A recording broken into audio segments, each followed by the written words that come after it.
Look outside the window, see the world on fire. People screaming freedom, but they're preaching to the choir. My heart feels heavy, but my soul stays high. Living for the truth, not the gains of a liar. In this game of life, everyone's a player. But how many truly live without a slayer? Trying to find the light while... All right. What's going on, everybody? Welcome back. Welcome back. Hopefully this is better. Y'all let me know in the chat. And if not, maybe we're just having some internet issues this morning, which would be crazy because this would be the first time that we've actually, had it to where we were, just completely bogged down. This is crazy. So hopefully this is a whole heck of a lot better. Hopefully it is. Please let me know. Put a 1 in the chat, if it's a little clearer, if it's if you can hear me okay. And if we're not lagging, put a 1 in the chat for me if we're better right now. Okay. Rob says it's better. A few other folks say it's better. Okay. I'm seeing the ones come through. All right. Perfect. Goodness gracious. Hey, I got to take the blame on it because last night we went late. I didn't shut my computer down. I was tired. I was tired. All right. Perfect. I'm glad to see that it's working, that it's better. Okay. Yeah. I was worn out yesterday, man. I woke up at, I don't know, about 4 o'clock in the morning yesterday. So by the end of the day yesterday, I was running on fumes. I really was. I was running on fumes. I don't know if you guys enjoyed the show last night. I can't really say that I enjoyed the show last night. I haven't had the opportunity to go back and watch the replay, but I don't know if I want to. But, it seemed a little stale and, we got to work on that. We got to work on it. Hopefully we'll be able to, get things and make it better. And, we'll just continue to work towards, trying to make the evening show a lot better. But I got to figure that out.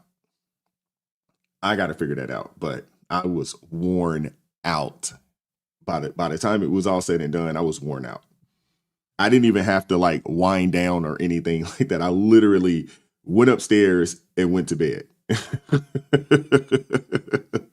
Normally when I finish, I'm kind of hyped up and I'm still wired and things of that nature. But, normally I'm still wired. My wife, I'll go upstairs and she'll be looking at me like, dude, shut up. But I was beat yesterday. I was beat. Yeah, the folks said the last two were much better than last night's. I would agree with that. I would agree with that. I think, if I had to, I don't know if I can rate it, but yeah, I think it was somewhat of a dud in my opinion, but we'll figure it out. We'll get it figured out. And, we'll figure it out, topic wise and things of that nature, what direction this thing really needs to go. We'll get that figured out. B said she had to leave and come back. Yeah, it got testy. It got contentious at some points. Everybody just, a bunch of folks just talking all at the same time. We got to figure that out. Seriously. Yeah, it wasn't, I will say, even for me, just thinking about it and, I shot you a message, B, just, I woke up this morning. I was like, man, that wasn't good. In my opinion, it wasn't good. Emery Young said I had to leave early for bed. Understood. Thanks, Adassa. We'll I'm gonna chop it up with you guys for a little bit and see, if we can get folks to pull in or pull up. Due to the fact that we having some technical difficulties over here. But we're gonna make it work. What's up, LJ? What's going on, Leslie? Aaron, appreciate you pulling up. Shout out to C Cook coming through with the $2 $2 super chat says, that's how I feel after a night shift. Yeah. Oh, you said, yeah.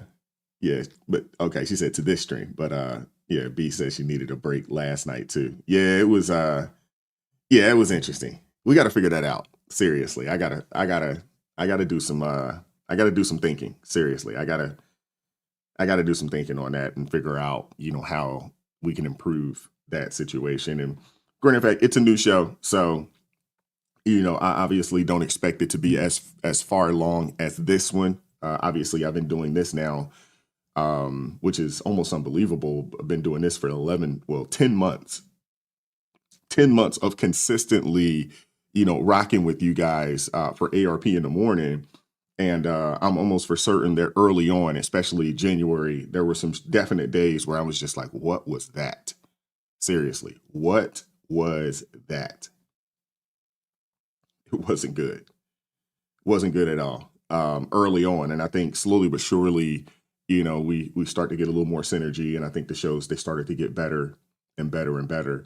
And yeah, we're building the plane as we fly it, but we're building the plane as we fly it, though, for sure. We're definitely doing that. And just, and obviously, we want to make sure that, we got the right cast and, we got the right topics and all the other kind of stuff. In patches, when I say the 10 months, I mean 10 months of doing this particular show, not the channel itself, but just doing the morning live stream. The morning live stream, it's been 10 months. I started this, and actually we didn't start doing mornings until, let me see. Somebody let me know in the chat. When did we start doing the morning show? I want to say it was around March, if I'm not mistaken. I believe it was March we started the mornings. Initially, we started doing, it was more of an evening show, and I just didn't think that the evenings were good. I don't think it was a good time, but I do appreciate, I think the morning show has been dating back to March. So I guess maybe 6 months or so, I believe. Is that right? April, May, June, July, August, September, October. So about 7 months of the morning show, but the actual live stream itself, doing it on a day-to-day basis, Monday through Friday, that's been 10 months. And then we switched it to the morning show, around March, if I'm not mistaken. Melissa, yes, I agree.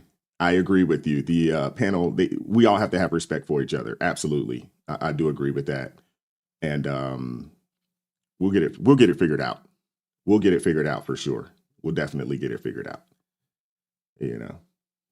Zeph says, I've been here about 10 months now. Yeah, absolutely. Like I said, we started in the evenings, I think, and I played with a couple different times, right? I think it was 7:30. I tried 8:30. I tried something later in the evening around 9, and it just didn't jive well with me. And then switching it to the morning show, it almost feels like, I got into a groove of this being a morning thing. And I really like the morning show. I really do. And I'm glad that I made that decision to switch, with the help of you guys, because I believe I did put a poll out there. I think we did. I think I put a poll out there to kind of figure out what times would work best. And then I'm also looking at everybody else, because I know there's folks that, watch what we're doing over here, but they also then switch over and go over to Anton. And I think his show starts right on the cusp of me about to wrapping up. He's starting, and he and I share a similar audience, although, he's a whole heck of a lot bigger, but we do share a similar audience. So,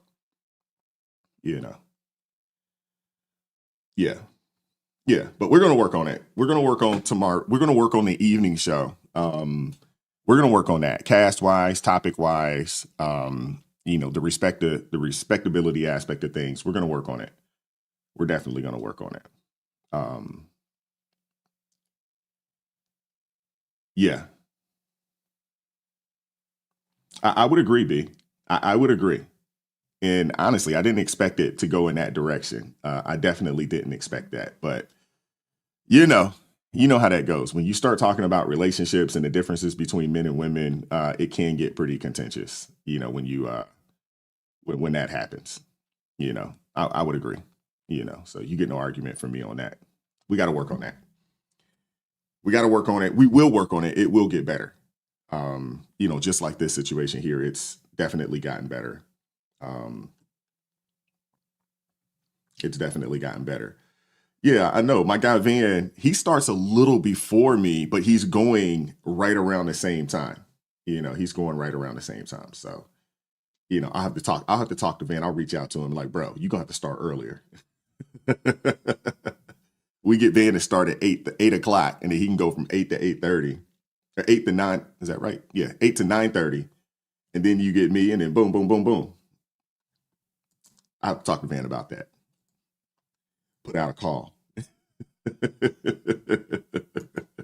But appreciate you guys pulling up, man, and I definitely appreciate you guys bearing with me and dealing with the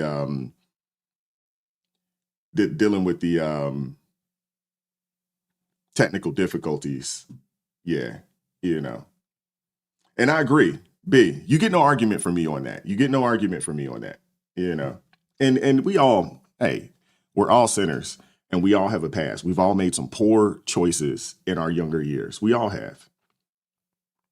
So it's when you start having those types of conversations and start talking about what people should do in comparison to what people have done in the past, even though that's not the life that they live today, it gets personal, and I would prefer for it to not, go in that direction. That'd be my preference. So we'll work on that. Oh man.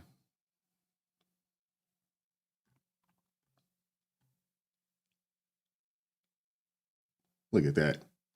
The fact that you say that you're not a sinner lets us know that you are a sinner.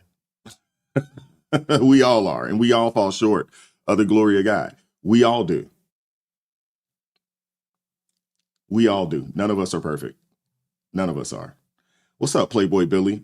How you doing, man? Appreciate you pulling up. Appreciate you guys pulling up today, man.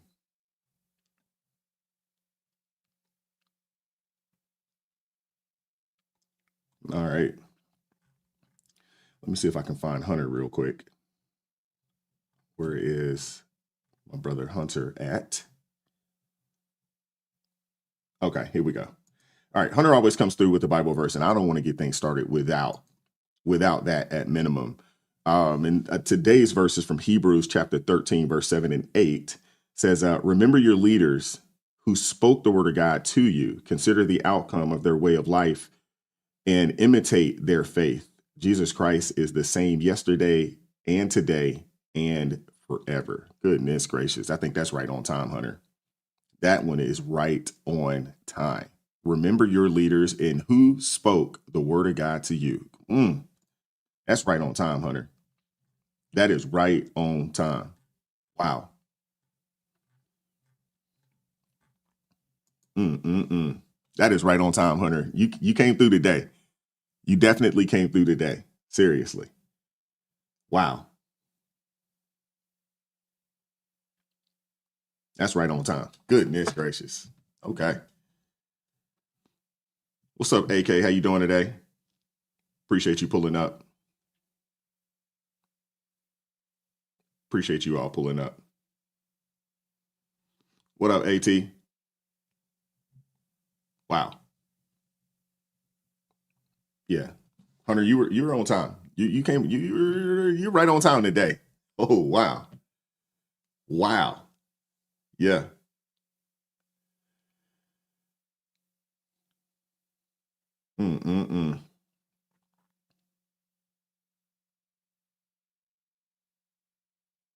Wow. Oh, I don't even know what I want to do today. I had all this stuff planned. I don't even know if I want to go there. You know what? Let's do this. There are some things that I did want to, discuss today, but I'd almost rather talk to you guys today.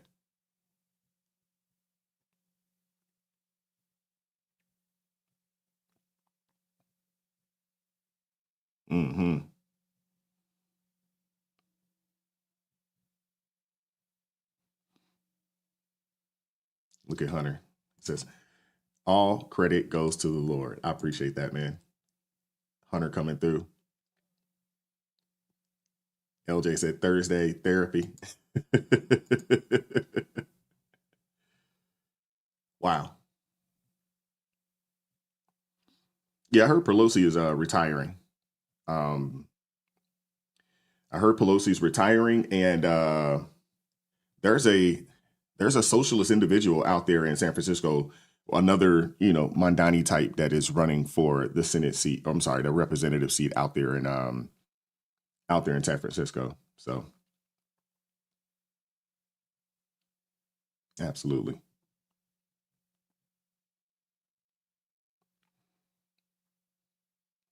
Well, I don't know, Dad. I don't know. I don't know if we should amen to that, because the person that wins the seat, this is San Francisco, the San Francisco region or area that we're talking about. That individual could be worse, That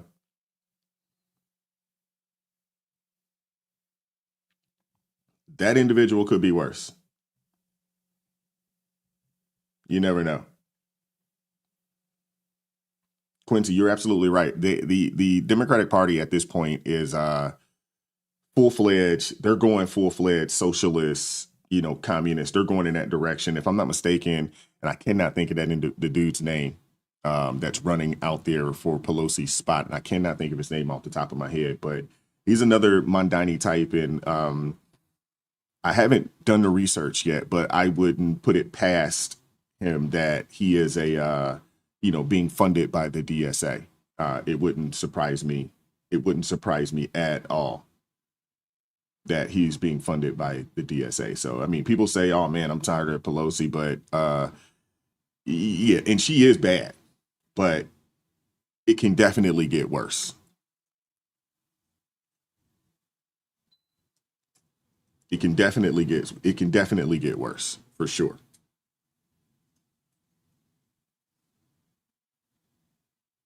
All right, let's get things kicked off. Hit the like button for me. I'd like to open it up for call-ins today. I think that we will. I think we will do that. There is a couple of things that I want to go through. So why not go through it real quick? I won't hold on to you guys too long, especially with the technical difficulties. But let's get into it real quick. The White House is always preparing for Plan B. It would be imprudent of the president's advisors not to prepare for such a situation. With that said, we are 100% confident in the president and his team's legal arguments in the merits of the law in this case, and we remain optimistic that the Supreme Court is going to do the right thing. The importance of this case cannot be overstated. The president must have the emergency authority to utilize tariffs. Look at what President Trump has been able to do with the leverage and the power of tariffs. He's been able to sign peace deals all over the world and end global conflicts and literally save lives. He's been able to bring in trillions of dollars of investments into our country. In fact, this year alone, we are going to cut the deficit by $600 billion, namely because of the president's effective use of tariffs. And the president strongly believes that economic security is a matter of national security, and tariffs have a lot to do with that. And this case is not just about President Trump. It's about the use of this emergency authorization for tariffs for future presidents and administrations to come. And we're confident and hopeful that the Supreme Court will do the right thing.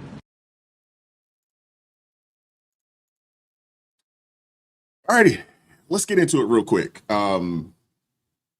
I don't want to stay on this too long, but a quick note off the top, man. There's some renewed pressure out there inside the GOP to ditch the filibuster, at least temporarily.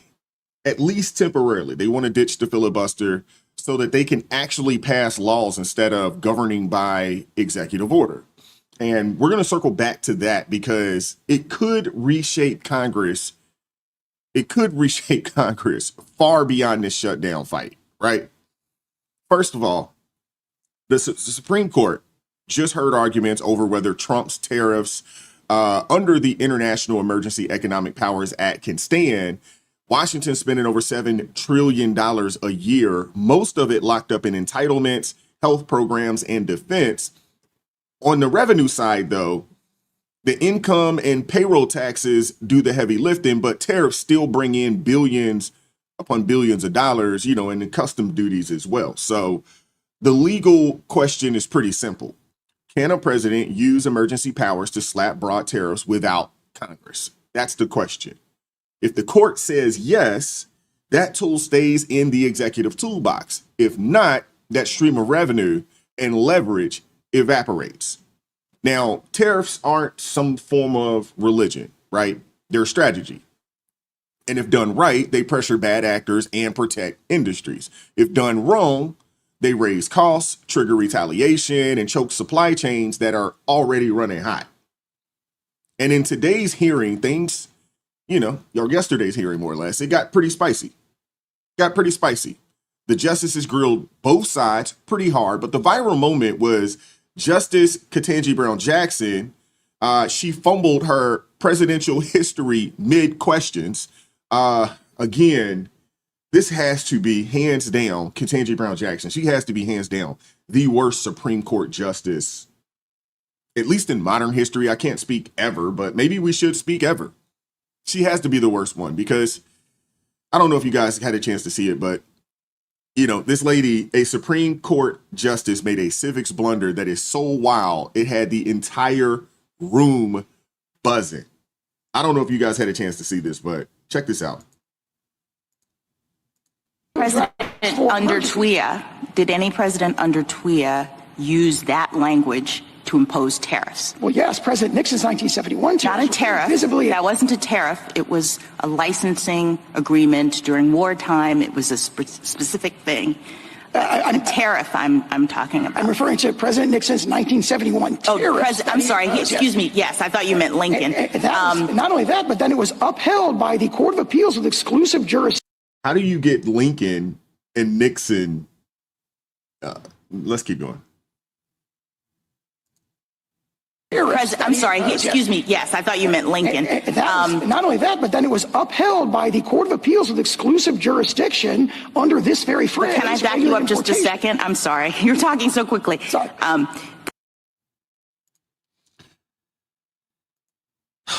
Okay. We're talking about the highest court in the land deciding the fate of billions of dollars in trade revenue and America's leverage against other countries dumping cheap goods. And one justice can't get her presidential history straight mid-argument. It's ridiculous. It's ridiculous. When Biden tried to wipe out hundreds of billions of dollars in student loans, Justice Jackson and the left said, sure, the executive can do that. But when the current president, Trump, uses a law written specifically for foreign economic threats, suddenly they want to rein in presidential power. I mean, it's ridiculous. It's really funny how that works, man. The trade-offs are simple. Keep the tariffs, you keep leverage and revenue, but risk retaliation and higher costs for smaller businesses. If you basically cut the tariffs, you ease supply pressure, but you also lose a pressure point on adversaries and give up billions in income while debt interest eats the budget alive. The bottom line is this. If Congress wants lasting policy, legislate it. If presidents want speed, they invoke emergencies. The court's job is to decide whether that speed crossed the line or not.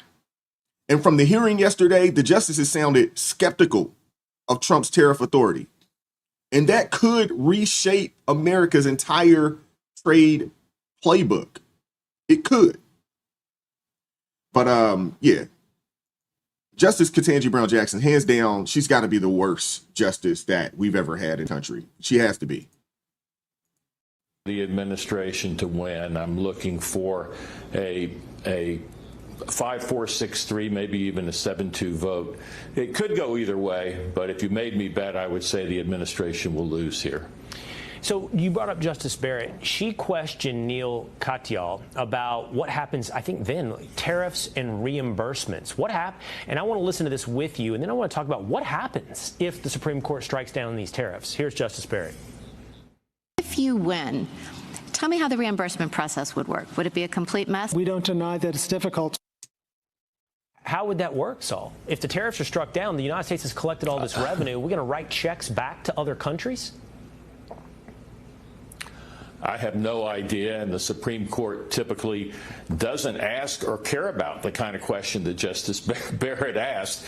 It's, here's our opinion, you guys pick up the mess. So I don't think you're going to see that as part of any remedy. The real problem with this is not that there may be other statutes that President Trump can utilize to impose some of these tariffs. The problem is the particular statute he picked nowhere authorizes this explicitly or even implicitly in the view, I think, of most of the justices. And that's just something that's there. And keep in mind, tariff power is a congressional power unless it is delegated by Congress. And that's the big issue here. He's using this statute in a way that it's really never been used before. Okay, and the question before us here is whether or not he's used it within his constitutional authority, but I think it'd be hard to argue that he hasn't used it for good, not just economic good, but for international relations and peace deals good. And so I would also wonder what happens to all the deals that we've struck. And I'm not talking about economic deals. I'm talking about 8 wars that there is no doubt tariffs played a role in negotiating peace in some of these wars across the globe. And I think that would actually be part of the argument. You can correct me if I'm wrong, Saul. On one hand is the tariff attacks. The administration would say no. If the Supreme Court decides yes, well, that taxing power belongs to Congress. But on the other hand, if it is a tool in foreign relations, as we heard there from Justice Roberts, and it certainly has proven to be that tool, is it not within the power of the president? Well, yeah, and it can be both. I mean, you can make the argument that, I'm not saying that it's very clear one way or another. There were 4 dissenting judges in the Court of Appeals below. But I want to focus on something that you said. It was good. It may have been good, but that's not the job of the Supreme Court to say this was a good statute. Here's the real question.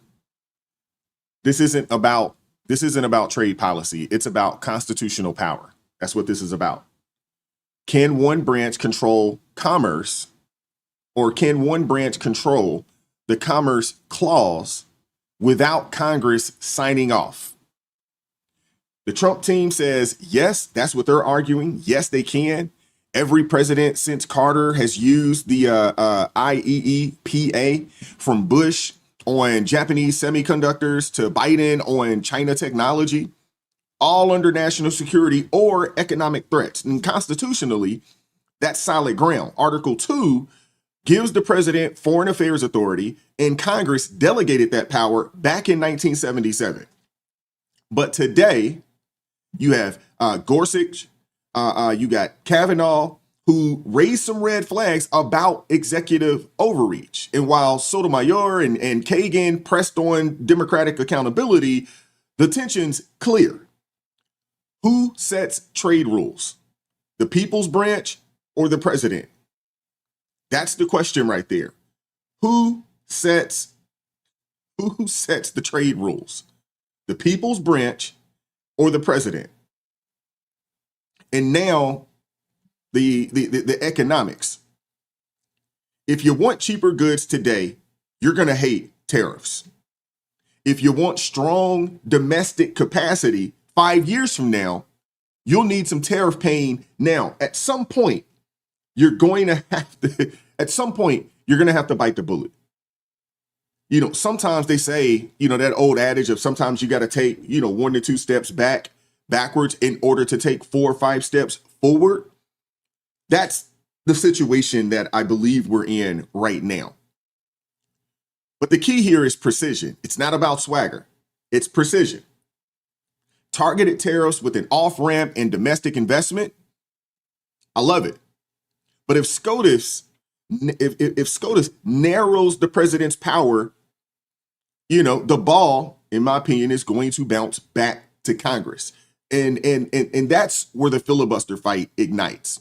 Republicans have a slim majority. I think everybody knows this. We've been talking about this on this channel, and everybody's been talking about it everywhere ever since the shutdown, right?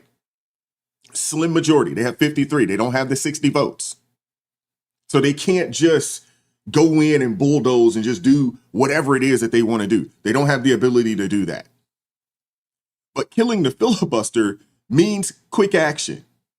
Tariffs for key industries like autos and semiconductors would be huge. Keep the filibuster as is, and every bill dies in gridlock. And that's the problem. The only issue though is that if you get rid of the filibuster and they don't bring it back, when the pendulum swings, and it always does, what do you think the Democrats will do? Do you think they'll just completely, obliterate what a woman is? Do you think they will do that? Do you think they will just say, hey, if you identify as whatever, go for it? What do you think that they will pass through? Do you think that they would pass, hey, we are getting rid of the Second Amendment? Do you think they would do that? Do you think that the Democrat Party would use it against the American people? I think so. And that's the slippery slope right there. But the bottom line is this. If the court blocks Trump's emergency tool, it's filibuster reform or bust. I'm still not 100% sure how that's going to work. I'm not sure. Could they get rid of the filibuster just for a little bit and then reenact it in the near future? But then you set precedents. What happens when the pendulum swings the other way? Will the Democrats do the same exact thing? You bet your bottom dollar they will. So this is a slippery slope that we're crossing right now. What's up, Crystal? You're absolutely right. Let me toss this up here real quick. You're absolutely right. They would use it against the American people. They definitely would. They definitely would. And and we should all, as Americans, as much as I think we look at the filibuster and say it's crazy, but it makes sense because it keeps a minor majority from just bulldozing. You know what I'm saying? Whatever agenda they want to push through. It does keep that from happening. I think that's a lot of the reason why that 2/3 votes was implemented to keep it from happening. Think about what it would be if we lived in a legit democracy in America and not a constitutional republic the way we have with the Electoral College. Think about what our nation would be right now. Seriously, think about that. Think about how many crazy people who live in these, cities on either coast. Think about what they would do. Think about what our nation would be like if we actually truly lived in a democracy right now and not the constitutional republic that we are in. Basically, we would all be under the rule of what the crazy people up in New York City think and what the crazy people out in Los Angeles think. I guess in the middle of the country, you're looking at Chicago. We would be pretty much at the whim of whatever they want to do. Everybody else wouldn't have a say. And if you live in a small state, hey, you really don't have a say. I don't think people understand that. I don't think people really understand, the importance of this not being an actual democracy. I don't think people understand that. I don't think people understand the genius of the constitutional republic. Leslie, you're absolutely right. We'd be run by a bunch of idiots. You're absolutely right. We would be run by a bunch of idiots. You can see that in the cities. Most of your local elections are real democracies. There's no real electoral colleges and things like that nature, in the cities or in the states. They're pretty much ran in the way that a democracy would run. Fortunately, the nation isn't run that way. And you would assume that the Democrats would love it to be like that. To where, small cities, you look at what's going on, out in Illinois, where basically it's at the whim of whatever Chicago wants. Whatever Chicago says, that's pretty much what happens in the state for the most part, in the way they vote. Yeah. So when you start talking about, it's, we need to reform the filibuster, or you're not going to be able to get anything accomplished because Democrats aren't going to cross the aisle for the betterment of the nation. And now you just got, bills and gridlock, at the Senate. But do we really want to set that precedence? I think we can't be so short-sighted. And I think that's a lot of our problems. We are very short-sighted. Everybody else is playing the long game. We are too short-sighted over here. We're too short-sighted. We're thinking about what we can get right now. We're not thinking about what could happen 5 to 10 years from now.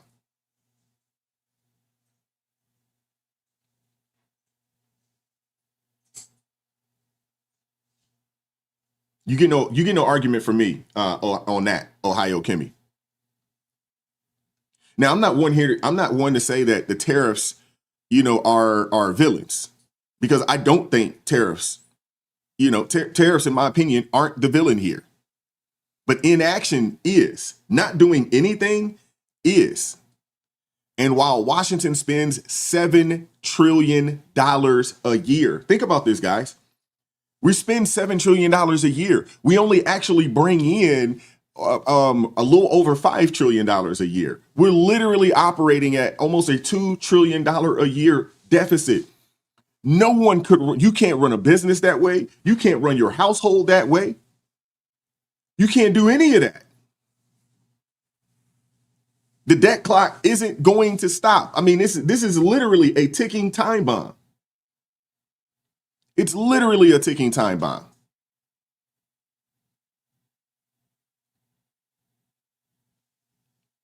And the fact that they would potentially block us bringing in some new revenue because they want to just tax the citizens into oblivion. I don't think we understand it. I don't think people understand how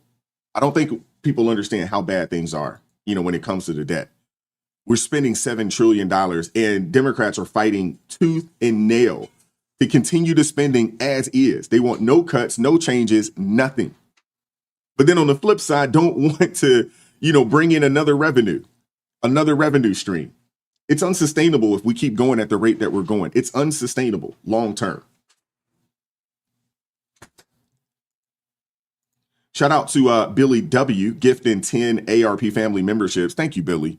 Thank you very much. I appreciate you supporting the channel. If you received one of those memberships, please make sure you show Miss Billy W some love. Show her some love in the chat, please. And Angela, you're absolutely right. Think about that. We're $2 trillion a year in debt, and Congress wants to give themselves, a $70,000 raise or something like that. They're already making 174. I think they want to get that number up to 231. So I guess that's about a $50,000 raise. Think about that. Who gives themselves raises in a business that doesn't make any money, that's losing money on an annual basis? Think about that. We're $2 trillion in the hole every year, and these people are fighting tooth and nail to keep the spending as is. It makes absolutely no sense. None. It makes no sense. Here you have a president come in and saying, like, hey, we're in debt. I think they're looking at it as a business. And America is a corporation. Poorly ran corporation, but it's a corporation. These people they've run the country into the ground. And the thing is that eventually you're going to have to pay the debt. And Deb, you're right. We're $37 trillion in debt to date. I want to hear from you guys. What are your thoughts, man? Do you think it's a smart play for Republicans to, get rid of the filibuster and try to bulldoze whatever agenda they want to bulldoze in, whether it's these tariffs, making the tariffs permanent, and anything else, that will cut. Do you think that's a smart move? The last I checked, as far as the debt, it was 37 point something. I mean, you could probably round it up to 38. You could probably round it up, but the last time I checked, I think it was like 37 point something in debt, which is insane. 37 point something trillion dollars in debt. with no thoughts to make any cuts. There's not one person in this chat that could run their household in the way that this nation is being ran right now. There's not one person that could do that long term. You might be able to do it for a year or two, but eventually people are just going to say no. Your creditors are going to say, nah, we got nothing else for you. You got to pay us. And we're headed in that direction. Eventually, you're going to have to pay the bill. Somebody is going to have to pay the bill. Somebody.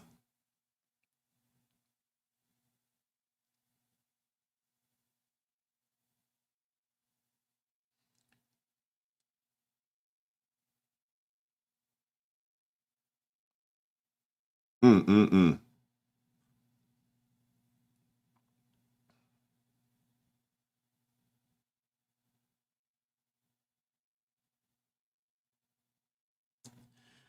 Let's keep it moving. Speaking of inaction and policies that put ideology over common sense, I want to pivot to this story. I'm sure you guys had a chance to see it, but I hadn't really spoke about it, on the channel, and I wanted to get into it briefly. I won't spend too much time here, but I want to pivot to a story that's hitting women where it hurts, which is the locker room. I don't know how many of you ladies, go to the gym and utilize the locker room facilities. And to be honest with you, if I was a young woman, I would go to the gym. I do think going to the gym and working out is important, but I would not be showering. I would not be hanging out in the women's locker rooms in this day and age, especially if you live in a place like California or Maryland or New York or some of these Washington, Oregon, some of these other places that, have these super, wokety woke policies when it comes to this situation. Yeah, I wouldn't do it. Now, even for me, as a man that goes to the gym, I don't shower in the gym. I'll be sweaty. I'll just get in my car. I'm drive home. I'll take my shower at the house. And for a multitude of reasons, there's tons of fungus and things of that nature, in these places. And I don't think they do a good job cleaning the locker room facility. So that's just not a thing for me. But if that's what you have to do because, hey, you go hit the gym and then you're going to work right after the fact, God bless you. It's just not something that, I will do. That's not to say that I've never done it before, because I have, but I'm going home. I'm going home. I'll typically probably, just change shirts real quick because I sweat a lot, and change shirts, put a dry shirt on, and I'm going to the house. I'll take a shower and do all that at home. But if I'm in this day and age, if I'm a woman that's going to the gym, nah, I'm not showering. I'm not doing all that in the locker room. I might not go in the locker room, to be honest with you. Seriously.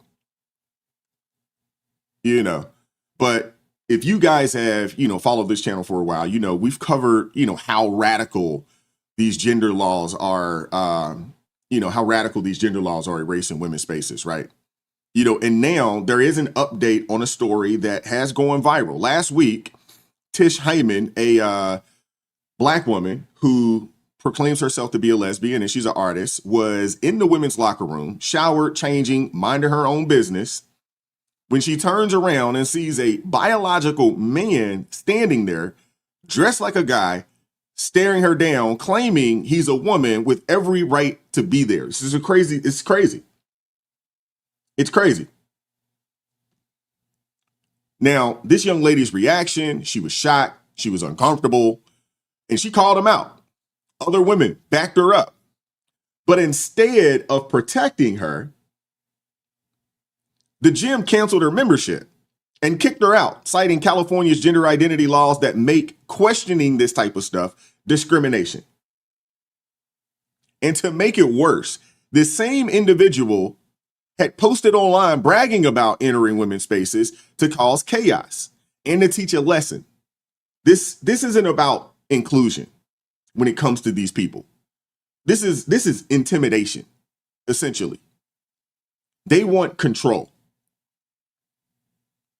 Now, the young lady, Tish, she says she's not anti anyone. She says she's pro basic decency. I mean, this is a woman who lives in Los Angeles. She's part of the alphabet community. You can almost count that she voted for this stuff, right? Can we agree on that? Can we agree on that in the chat, that this is a This is a black woman in Los Angeles, California, who is a part of the alphabet community. Can we all agree that we just assume that this young lady, all of the stuff that, you know, she's complaining about right now, she voted for this, every last bit of it. She voted for it. And it's easy to vote for something that you've never gone through. And then all of a sudden you go through it and you're like, wait, I didn't sign up for this, but you did because you voted for it. She came out and said, hey, I'm not anti anyone. She's pro basic decency. But again, you voted for this. This is what she voted for. You can count on it. You can count on it that she voted for it. I'd put any amount of money that she was part of the 92%. I mean, come on now. Black woman, Los Angeles, part of the alphabet community. Yeah. She voted for this. Kamala Harris' campaign was wrapped around this particular issue and pregnancy terminations. She didn't really talk about anything else.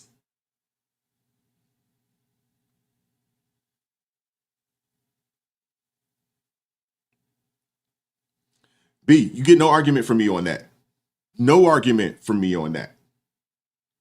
You can say that on the other side of things as well. You know what I'm saying? A lot of the people that are in that community, they're in that community not because they chose to, but because something happened to them when they were younger. Don Lemon, more or less, he wrote about it in his book. What happened to him when he was a youngin'. It's unfortunate, man. We got to do a better job protecting the babies. I just had to. There may be a little language in this as well. So earmuffs for the little ones if they're around. I'll try to bleep it when I can. Worst experience ever at the gym, at Gold's Gym. And I think this is probably happening at gyms across America. We're like, trans women are going into the women's locker room and not really caring about how women feel about it. And it's really hurtful, yo. Like, how you gonna say you want to be a woman or that you are a woman, but you don't give a fuck how women feel? Today I was naked in the locker room. I turn around and there's a man there in boy clothes, lip gloss, standing there looking at me. I'm butt naked. So the first thing I think is maybe there's a worker in here. Maybe I missed the sign. I say the word sir to say, sir, what are you doing in here? He goes, don't fucking talk to me. I'm a woman. I have a right to be in here. Immediately, I'm pissed because I'm butt naked. I feel violated. I feel like weird. Like, I don't want to deal with this, right? So the girls are walking in and they're seeing the commotion and they actually chime in and say, yo, I don't know why he's in here. He's not supposed to be in here. And then I talk to the people that work at Gold's Gym and they don't really have anything to do. They just like, oh, we can file a report about it, incident report. What the fuck is going on? Like, listen, how can you say you're a woman or you want to be a woman and you don't care how women feel? Spaces, you're right, man. You're right. Said this is what I was talking about when I said I love when people face the consequences of their actions. Yeah. Yeah. Sorry about the language, guys. That's nothing more manly than not giving a fuck about how women feel, I'd like to think. And I get it, like, everybody has their own things, and I don't want to say that I know everything about gay rights or trans rights. I'm a lesbian. I've been a lesbian my whole life. I treat people how I want to be treated regardless of whatever their sexual orientation is or whatever they decide. So I'm not transphobic and I'm not homophobic. I'm not straightophobic. I'm not racist. None of these things. I just believe in treating people how I want to be treated. Why do you guys think it's okay for men to be in the women's restroom? And like, when is the cutoff point? Is it like, oh, you cut off your penis, you can come in here? Why aren't women making the laws? And if you really want to fucking be safe, and women are making the laws. Women are making the laws, and women we've showcased it. We've showcased it. A lot of these bills that do get put to the forefront, they've been put to the forefront by women. Unfortunately. feel good, why don't we just make trans restrooms? Because it ain't right. the way I feel right now. And don't come into my comments about he gay, he ain't looking at you. I don't give a fuck, bro. It's about a feeling, yo. Like,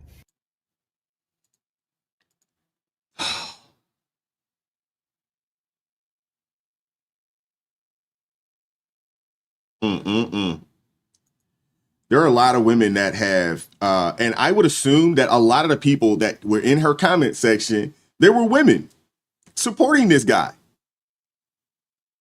We've got a chance to see it. When you think about some of the most diabolical laws that have been implemented, y'all remember AB 495 out in California? Who was it that implemented that law? She implemented the law to be voted on, AB 495, and it passed. That was a woman that did that. Unfortunately, you have women that champion this foolishness. Out here in Maryland, it was a woman who said that she was a mom, had kids. It was a woman out here in Maryland who pushed the law to make it where parents can't opt out of the quote unquote alphabet community teaching in schools, in public schools. That was a woman that put that out there that's supposed to be a mom.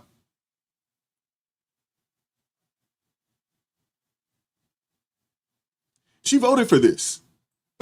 I'm for certain she voted for it. And if she didn't find herself in that situation, I would assume that she would also be one of the people in the comment section had it happen to someone else and say, hey, you're a bigot. You're a racist. You're phobic, whatever the case may be. I would assume that a large majority of people that are in her comment section going at her right now, they're women.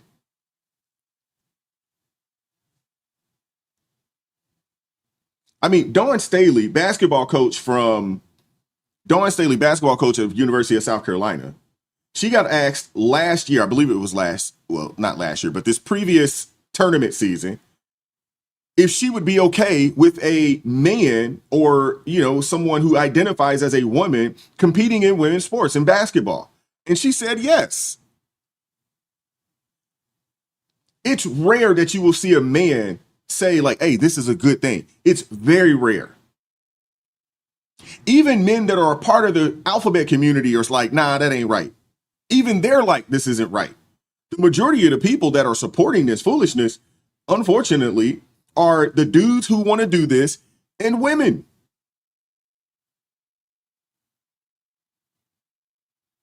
Quincy said Dawn trying to win though by any means necessary, huh? She's like, yeah, as long as he on my team, dunking and hanging on the rim. All right, so fast forward. This individual, in question, the guy in the locker room that's in question, went public about what happened. And then the person, and the person that was confronted, this individual here,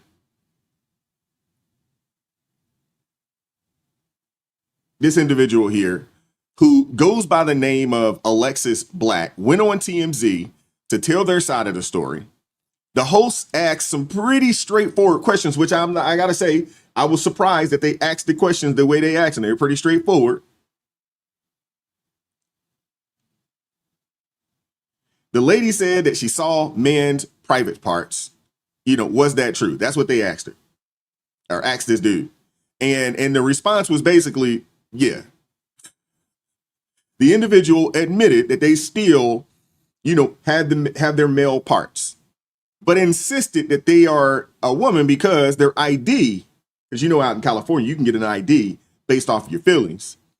The ID says that they're female and that they're now taking hormones. Yeah. This is craziness. Joining us now is one of the people that Tish says she confronted in the locker room. Her name is Alexis Black, and she's joining us now. Alexis, welcome to TMZ Live. Hi. Hey, Alexis. So we spoke with Tish, and she said when she came face to face with you, it was obvious to her you were a man. So, I don't want to get terribly graphic here, but can you kind of explain, how you appeared. Do you believe that she was reading something in that you didn't appear to be male? She perceived you to be such. Well, first, I told the people that raised me that this is the way that I was when I was 8 years old. And really, I stuffed it down pretty deep. And I began using hormones this year in February. And I actually relinquished that information to her about, name change. And it says female on my ID and hormones. And I mean, I'm registered as a female with the gym. So. And were you at that moment, because she told us about a couple of different encounters, were you fully clothed at that moment? Well, she has become aggressive with me on 4 different occasions, actually at different locations in Los Angeles at Gold's Gym. But fully clothed. I believe I was enrobed in a towel on one occasion, and this last time I was clothed the entire time. Yeah. I got a question for you guys, for my folks that do go to the gym. And I want to pause it right here for a quick second, but I got to ask you guys, if you're in the gym and you're changing clothes, or let's say this, you're in the locker room, you're not changing clothes, who just hangs around and watches other people get dressed? Who does that? Man or woman? If I'm in the locker room and I'm changing real quick, I change, keep my head down and keep it moving. I get up out of there. I don't just hang around. We don't do that. Who just hangs around in the locker room in that way? Who does that? I don't know. I mean, I can't speak for the women's locker room because I've never been in there. But guys typically don't just change. They don't change and then hang out and watch all the other dudes while they're doing whatever it is that they're doing. We don't do that. So the fact that this person says that, hey, I was in the shower, I didn't have any clothes, or I was in the locker room, I didn't have any clothes, and I turn around and I see this individual watching me or looking at me. Who does that? Like, seriously, who's just hanging around? I don't get it, man. Again, like I said, I haven't been in the women's locker room, so I don't know if that is a normal occurrence. But in the men's locker room, that isn't a thing. Guys aren't just hanging around like, hey, I changed clothes. Now I'm just going to sit there and watch everybody and just hang out for a little bit. Nah. I don't get it. I really don't. I don't get it. Seriously. But again, like I said, I wanted to pause there because this is where we are as a society. Look at this. Reality is whatever your ID says. And the individual told TMZ that they've been on hormones since earlier this year. And that the surgery takes time. You have to remove all the hair follicles first. There's a process that you got to go through, right? They want to make sure that you are serious, about going through this process because, once you go through that surgery, there's no turning back, right? There's no turning back.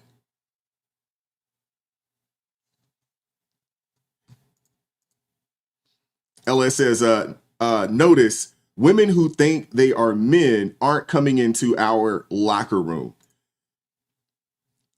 I can't say that I've seen that. I can't say that I've seen it. But we also are not going to look at them as threats either. The few women that I saw that, attempt to try to pass as men, one, they don't look like men, for one. And two, they're typically small. So they're not threats. They're not even threats to the average man. The few women that I have witnessed that have made that attempt to try to pass off as a man, one, they don't typically look like one. You can still tell that, hey, this is a girl. And two, they're small people. Physically, they're not doing anything to a man. Physically. Take care, TA. But let's keep going. Okay. Again, I apologize if this is too graphic, but I just think it's important. Have you? Let's speak truth, baby. Okay. Have you fully transitioned? Be clearer when you say that. Your genitalia. That is a process that requires a quite lengthy work. Like, for instance, I sat in a chair and had hair follicles removed from my face for 2 hours yesterday in a process called electrolysis. In order to have that surgery down there, one must have every single hair done that. In order to do that, it would take we'll just say a year or two to have that done. That's literally not even a possibility with where I am in my transition. So look, from her perspective, I'm just wondering if you see her perspective. She's saying that she's looking at you, say, in a towel, and you still have male genitalia, and you may be transitioning, but could you understand her being uncomfortable? Well, I certainly do not understand it, but I do get the notion of the fear mongering that she's perpetuating. The truth in the moment is far from what she is purporting it to be. Literally every time that she's done that, I've had women in the locker room comforting me because of how aggressive she was towards me. Okay, I can't. This is ridiculous. Golly, yo, this is ridiculous. This is ridiculous. This is ridiculous, especially when there's a very simple, common sense solution right in front of us. Create some locker rooms that are gender neutral. Create some locker rooms that are gender neutral for anyone who doesn't care about being around those of the opposite sex. Just do that. Seriously. Problem solved. Problem solved.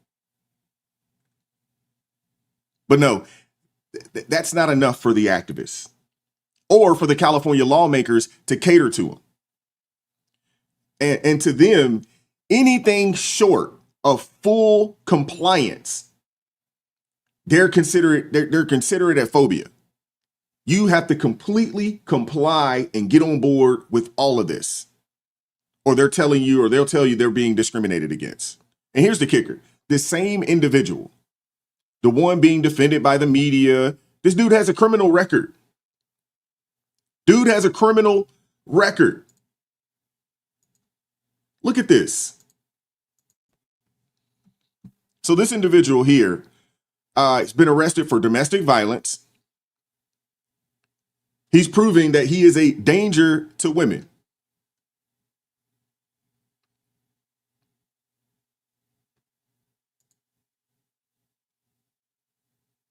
This report here, it confirms that this individual, whose real name is Grant Freeman, has a record for drug trafficking and domestic abuse. So the woman who spoke up wasn't just uncomfortable. I mean, she was right to be concerned. Right to be concerned. But she got punished.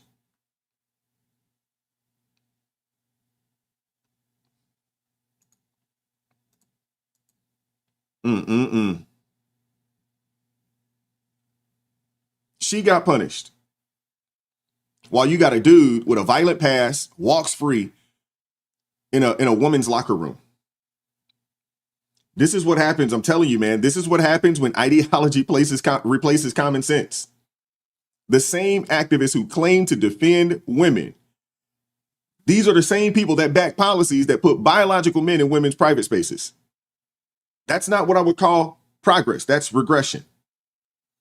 And there's entirely too many people that go along with it. Entirely too many people, entirely too many women that go along with this. And they don't go along with it because they agree. I'm not sitting here saying that they agree with this, but they go along with it because they're afraid. They're scared. They're afraid of being called bigots. They're afraid, of being called racist. Because, they've tied the alphabet community in. If you don't get along with that, not only do you not like people in the alphabet community, you're considered a racist. So they have a lot of women that are conforming to this, not because they agree, but because they're afraid. They're afraid of being canceled. They're afraid of being called bigots. They're afraid of being called racist. And in my opinion, that's not what you would call courage. That's conditioning. And now hear me. No one deserves hate. No one deserves to be hated. Seriously. But tolerance isn't the same as surrender. A woman saying, hey, I'm uncomfortable. That's not being hateful. That is not being hateful. A woman saying, hey, I turned around. And to be honest with you, even if it was another woman, my ladies in the chat, if you're in a locker room, you don't have clothes on and you're changing up or whatever the case may be, you're drying, just got out the shower or whatever the case may be, and you turn around and there's another woman staring at you, you're gonna be like, yo, what is up with you?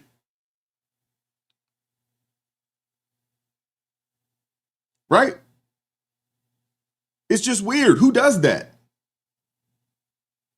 It'd be no different than if there was a guy that was in the male locker room, fully clothed, just staring at everybody. It's like, dude, get up out of here. Seriously. Like, what are you doing? There'd probably be some dude ready to beat the brakes off of him. Probably.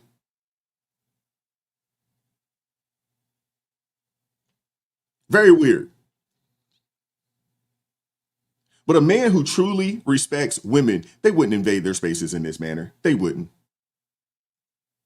So I got to ask the question, when does progress start protecting women again? Seriously, because deep down, America knows this isn't right. I think the people who quote unquote, stump their fists about this, I think they know it's not right. They know it. But there are so many people, they have people deathly afraid to step up and say, nah, man, this isn't right. This isn't right at all. It's ridiculous, man. But moving on. LS, you a nut, yo. Shout out to Wayne. Is it Leonard or Leonard? Sorry about that, bro. Appreciate you joining the ARP family, man. Thank you very much, man. I appreciate you supporting what we're doing over here, bro. Thank you.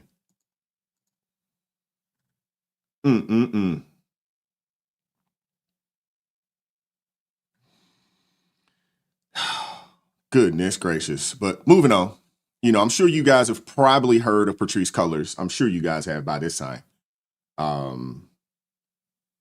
Yeah, y'all show Wayne some love, man.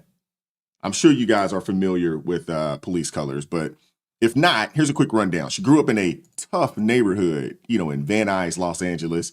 Often speaks about the trauma of being black in America and how that shaped her as an artist and an activist. And in 2013, after the George Zimmerman acquittal, she co-founded Black Lives Matter with Alicia Garza and Opal Tometi. And what started as a simple hashtag became a global movement. Fast forward to 2020, the George Floyd protests explode, donations pour in like it's nobody's business, and the BLM Global Network Foundation raised over $90 million in a single year. I hadn't heard that these people have helped a soul with that money. Seriously, if anybody has any evidence that these people, after they raised $90+ million, that they helped anybody with this money, please let me know. Please send it over to me. Corporations lined up and pledged billions to these people.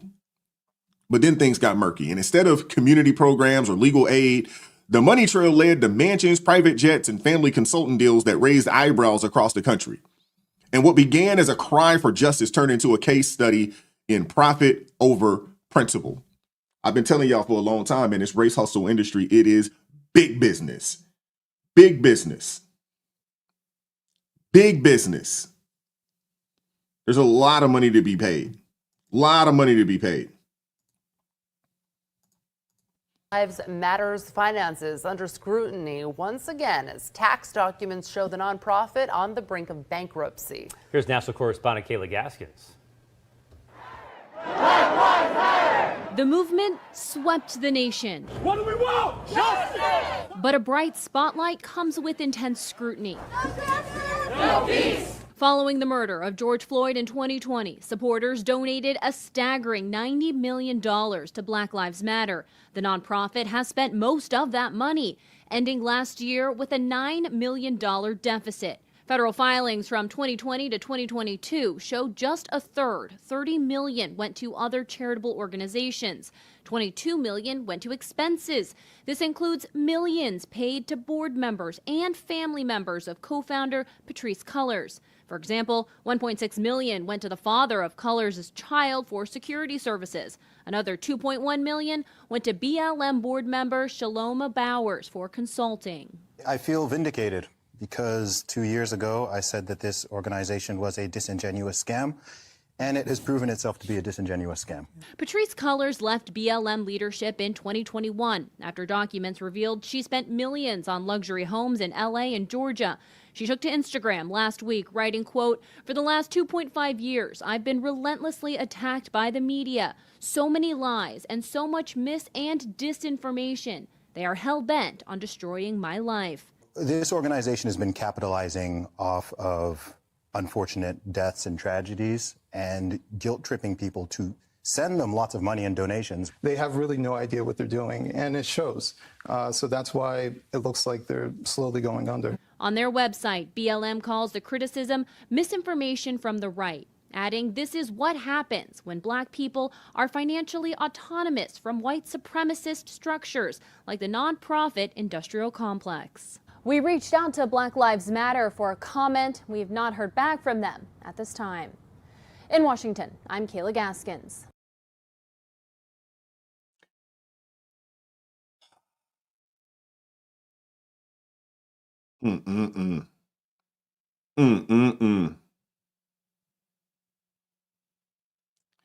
So Patrisse Cullors, BLM's co-founder and longtime executive director, spent 6 years preaching about financial autonomy from white supremacy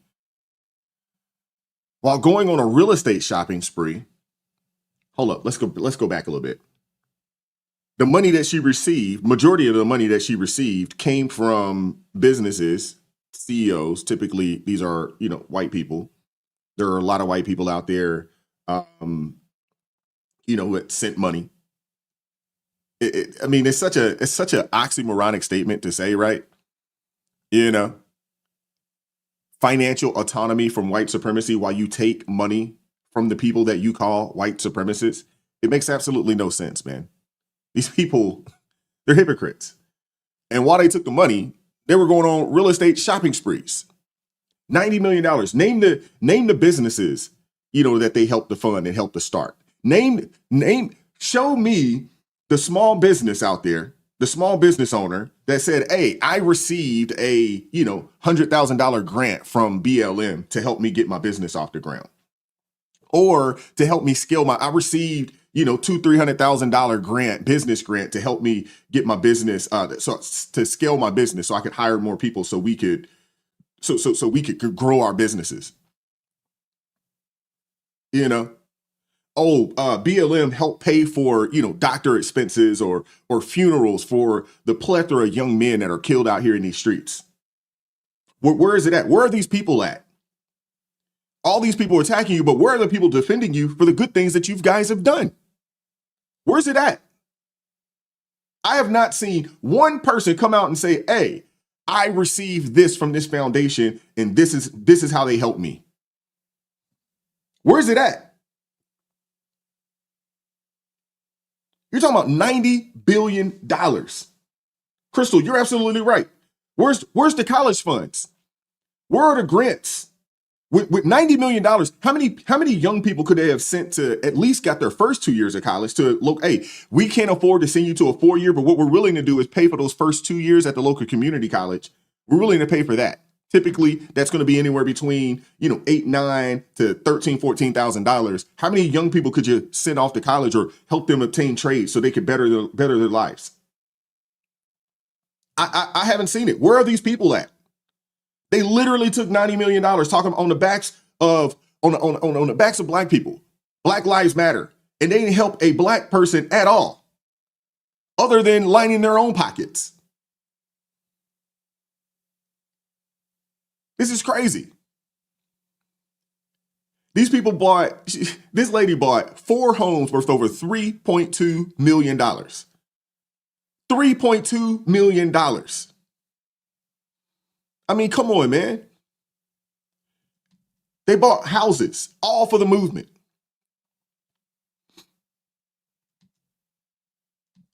And then in 2020, BLM, the foundation itself, they spent $6 million on a luxury Studio City compound. 6-bedroom, a pool, a soundstage. Colors called it a safe house for activists. But parties followed. Birthday bashes and inauguration watch parties, and eventually the foundation admitted that donor money paid for it. Really? $90 million plus gain. And they didn't help a soul other than themselves.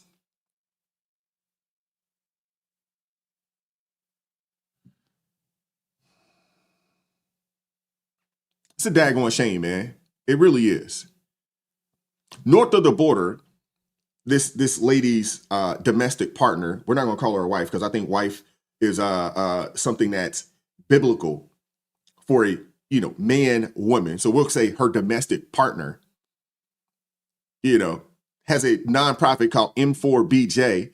They got millions in BLM funds as well. And then they bought a $6.3 million mansion out there in Toronto. And that same mansion was once the headquarters of Canada's Communist Party, where family cash outs piled up too. They said her sister got $1.4 million for security. Her brother got $840,000. Her child's father got $70,000. And a $73,000 private jet billed as quote unquote safety. By 2021, Patrisse Cullors, she got up out of there. She resigned.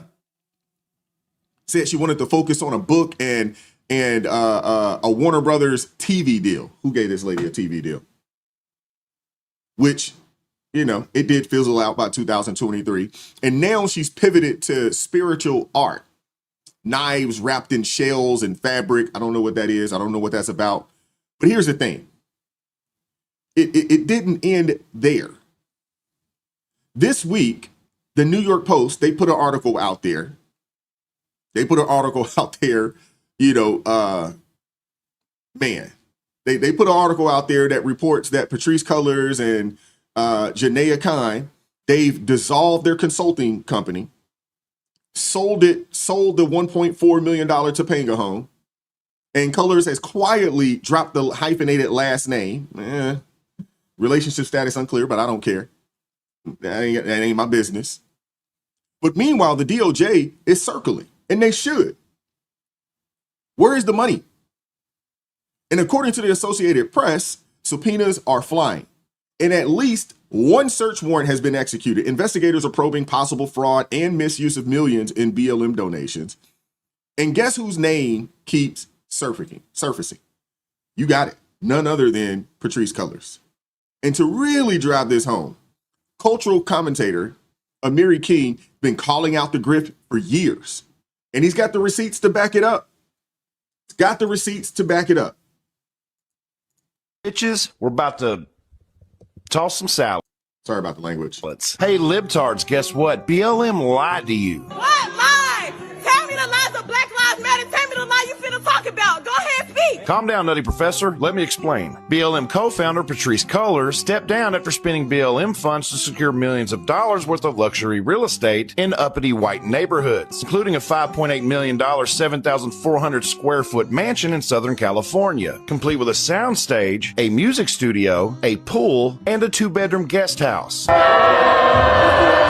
Because oppression and all that shit. Patrisse Cullors was eventually replaced by an equally shady Shalamaya Bowers. And you'll never believe this. $2.15 million in BLM funds was used to pay a company owned by Shalamaya for consulting services. For the first time ever anywhere, And then you got BLM board member Danielle Edwards. Wait for it. She also owned her own firm and was paid $1,063,000 in BLM funds. What are the odds? United States of America, Donald Patrisse Cullors' brother Paul, a self-taught graffiti artist, walked away with $840,000 for 1 year's worth of unspecified security. His business, Cullors Protection LLC, doesn't even have a storefront. No. He operates a security firm from the comfort of his own home. Speaking of homes, Paul Cullors purchased a 3-bedroom, 2-bath bungalow in a lily white cul-de-sac in LA for $637,000.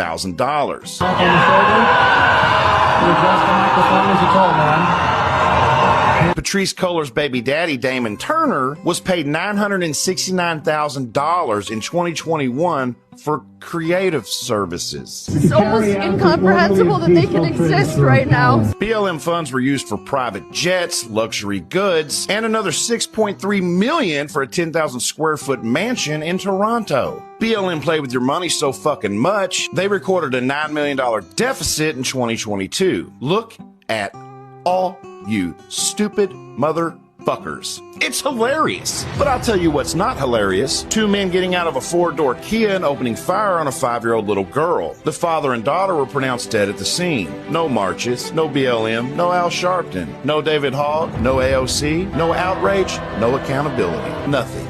Business as usual. To everybody that blindly supported BLM, please wear a red nose when you go out in public from here on out. Clowns are easier to spot when in uniform. Oh man, this is crazy. This is crazy, man. This is crazy. Booker T. Washington talked about these types of people way back when. Booker T. Washington talked to people. They're not the first. They will not be the last. But he talked about these types of people. He said that there is another class of colored people who make a business of keeping the troubles, the wrongs, and the hardships of the Negro race before the public. Having learned that they are able to make a living out of their troubles, they have grown into the settled habit of advertising their wrongs, partly because they want sympathy and partly because it pays. Some of these people do not want the Negro to lose his grievances because they do not want to lose their jobs. Goodness gracious.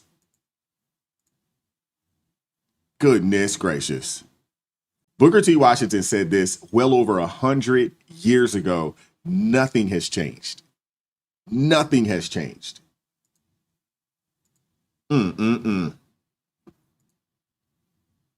Shout out to my brother Hunter coming through with the $10 super chat. Says, I think I said this before, but how are women going to say they have an issue with the risk of SA and yet allow men to claim to be women and proceed to drastically increase the risk of being SA? Yeah. Thank you, Hunter, for coming through with the $10 super chat. That's a great question. If anybody would like to pull up and answer said question, shout out to my brother Jeff from It's Not Your Fault, Al-Anon Recovery Channel. With the $11 super chat, says Ultimate Virtue Signal Flex was donating to BLM. Here is the list of all neighborhoods helped by BLM. Thank you. No BLM funds were used for Ozempic, obviously. Just saying. Thank you, Jeff. Jeff could come through with the jokes. Thank you for the $11 super chat, bro. Jeff, you are a nut. Goodness gracious. All right, we're going to open it up for call-ins, man. I want to hear from you guys. What are your thoughts on anything? I want to hear your thoughts. Call in. Hit that link. It's pinned up at the top. I want to hear from you guys today. Do it now. Now. Do it. What's up, C. Cook? How you doing today? I'm doing great. Thank you. I just wanted to read a verse because that was really tried again on the other day, and I know you're popular, but I think it's just appropriate today for today. It is. I want to encourage everyone and encourage myself. So I'm going to read something from Psalms 119, and I think verses 49 through 56. It says, "Remember the word to thy servant in which thou hast made me hope. This is my comfort in my affliction, that thy word has revived me. The arrogant utterly deride me, yet I do not turn aside from thy law. I have remembered thy ordinances from from of old, O Lord, and comfort myself. Burning indignation has seized me because of the wicked. For who forsake thy law? Thy statutes are my songs, in the house of my pilgrimage. O Lord, I remember thy name in the night and keep thy law. This has become mine, that I observe thy precepts. And I don't know about everybody else, but I mean, you talked about black fatigue. Well, I just have politic fatigue in general because it's so discouraging. But the scripture here has said, okay, yeah, there's wicked, but and we know why. So we all have our individual responsibility to stay firm in the Lord and to stand against the wicked. And that armor of God, it's probably Malachi, who mentioned the armor of God not long ago. And the very first item is the sword of truth. Absolutely. So as shows like yourself and other podcasts and such need to take the sword out when and it's the I listened to a message from my former pastor, and that belt in the Roman times was critical, because it said who you were and where your ranking was. And so take out that sword of God, because it shows our ranking, so to speak, where that power and where that truth comes from. And that's why we need to get more, including myself, get more involved. When I wanted to share this, because I never really got involved in the politics, because I just figured my voice meant nothing and it was too much work, so to speak. So I actually got involved in the town houses meetings with my local politicians and voted and got involved and knew the issues. And of course, my folks didn't get elected, but that's where it starts too. Getting involved. And though they may not be born again, many of them, but they still have a sense of right and wrong and what works, because that's the grassroots. So I just wanted to encourage everybody to consider that if you haven't. And lastly, I'm really looking forward to this harvest event down on the 16th, and I've volunteered. Haven't heard back, but I want you to know, if my sweatshirt comes in time, I'm going to wear that sweatshirt, because awesome. You really inspired me when you said it started conversations. And so that is a good way, wear that around, and start those conversations and get people to inquire. So, like I said, like you said, it opens up those conversations. I know I've said that, I'm repeating myself, my apologies. No But worries. that's gold. That's all, as they say, the tea in China, because people are desperate. And, the transgenders and all that, they have no hope. They've never been taught that they're special, that God loves them, and that we can love them even though we may not agree. But those conversations can happen naturally, and the sweatshirt is an example of that. So I just, I really pray that I have that experience so I can come on here and share those with you, to help inspire others. And at any rate, that's what I wanted to say. I don't want to take a lot of time, because I go on and it's too easy for me. So I will respect it. I will respect this. Oh, I lied. One more question. Go for it. As a white woman, I do want to make it clear. If I call somebody brother, I hope that doesn't offend the Black community. But when No. I say that, I Well, I think mean, we're all members of the body of Christ, right? We're all that's brothers and sisters, within, right. in Christ. Right. No, So I don't I think that's wanted to make, offensive. I do okay. the same thing, because I look at it, if we're all, members of the kingdom and we're all, members of the body of Christ, are we not brothers and sisters? Do we not have one Father? Right, exactly. And I just wanted to clarify that that's what I mean when I say, preacher brother or something like that. That's what I mean, because the unity in the body is critical for taking the territory. Like, in I was just reading in Joshua, be strong and be courageous, Mm-hmm. because there's a land out there that we need to claim for God, and our territory may not be Jericho, but our territory is the United States and our neighborhoods, and we need to claim them for Him and pray for that victory. That's where Absolutely. that's where the change is going to begin. So God bless you all. You have a wonderful day, and be strong and courageous, and get that sword out and start swinging it when the Absolutely. opportunities arrive. Absolutely. I'm there with you. And that's why, when I wear my shirt, I'll get looks. And sometimes I'll get people to say, man, nice shirt. And then there's been other times where you kind of get, a look and it's like they want to say something, but, they don't really want to say something, Yeah. And then you have some other people that will come up and say, hey, I don't believe in all of that, and hey, it is what it is. Yeah.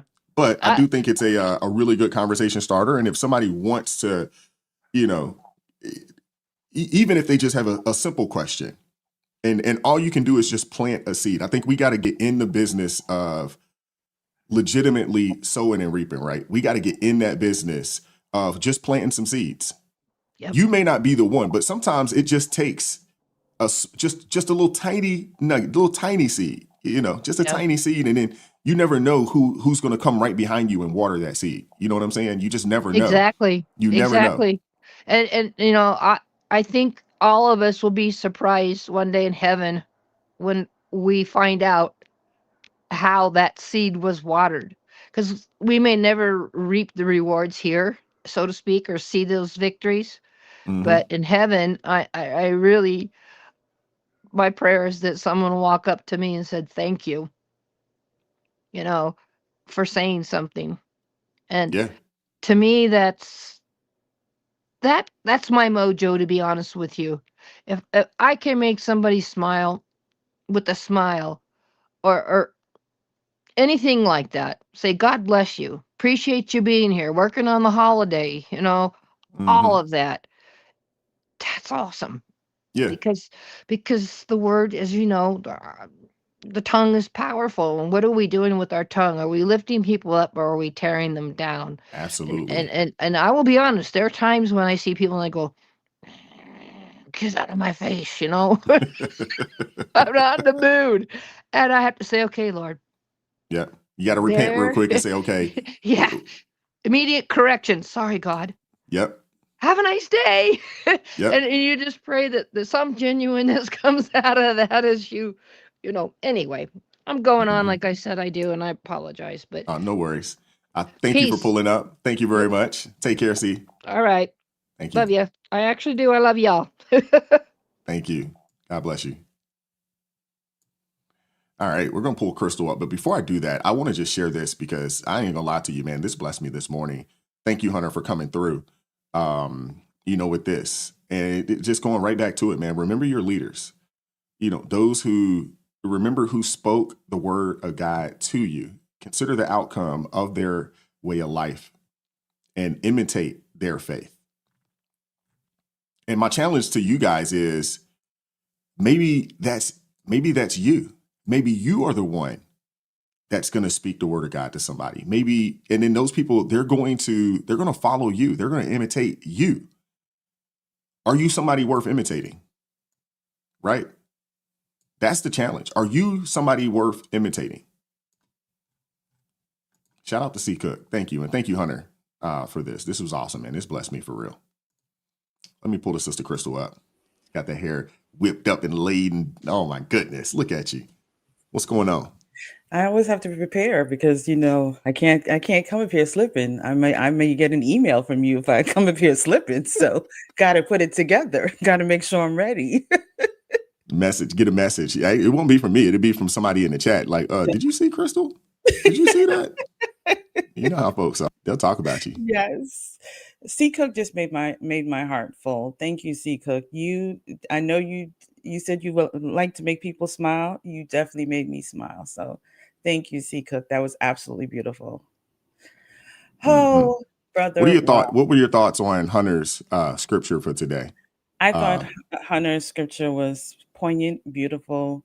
That was God's perfect timing in his, and it's something that we need today and every day. So I thank you so much for that, Hunter. I really, really, really, really loved that scripture. I think I may have to post that up on my wall, to be honest. It blessed me. I was like, oh man, that's right on time. Right on time. Sometimes you just get a word and you're just like, wasn't expecting it, but it's right on time. Yes. I really agree with that. Everything that you showed today, whew, sir, I would fight somebody staring at me showering, getting dressed. I have to say this to you though, Wise. If you listen to what he said he was 8 years old. He knew from since he was 8 years old that this is who he was. But he is very grown. So why is he now last year starting to take hormones?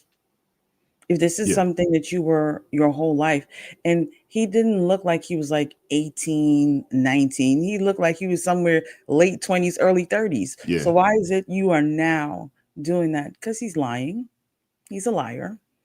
And that was always my concern about them opening the restrooms and saying, if someone says they identify as a woman, they're allowed to go in there.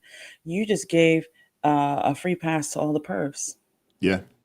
Unfortunately, you're absolutely right. There was a guy that was just caught. I believe he was in Seattle.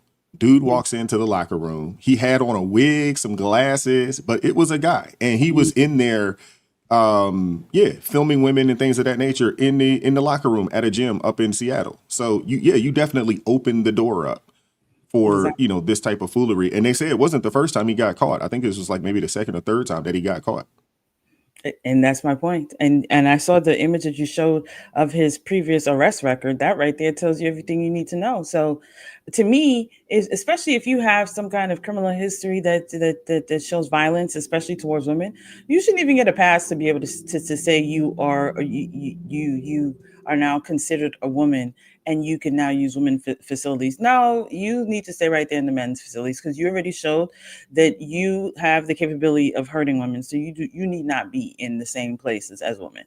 That's just how I feel. What are your thoughts on the gender neutral locker rooms? I support it. I've always said that with you. Wise, I've been saying that forever. I said, fine, if you want, then they have their own bathrooms, their own locker rooms. And I say that because when I went to France 2 years ago, they have women's bathrooms, they have men's bathrooms, and they have gender neutral bathrooms. And so whatever you feel, wherever you want to go, you can go. And I don't understand why, if this is such a big thing and the community is pushing that we need to recognize them. Listen, I'm not going to affirm none of your delusions. I'm not going to do it. But if you want them to be seen and heard, then create their own bathrooms. I just don't understand what's the problem. Create gender neutral bathrooms for them. Let them do gender neutral locker rooms so they can get dressed. Let them do what they want to do in their space. And for the people who cheer for them, like you were pointing out, the women who are sitting there supporting, hence why women should not be leading, Lord Jesus. They should join that bathroom too. Go over there. Y'all want to play with those people? Y'all hang out over there. That's just how I feel. That's honestly how I feel. And see, just like how you played Ketanji Brown, those are the type of women that support that foolishness. There's a lot of them out there. I mean, if you think about last year, who was the first group of people that Kamala Harris sat down with? We remember the community. That was her first interview.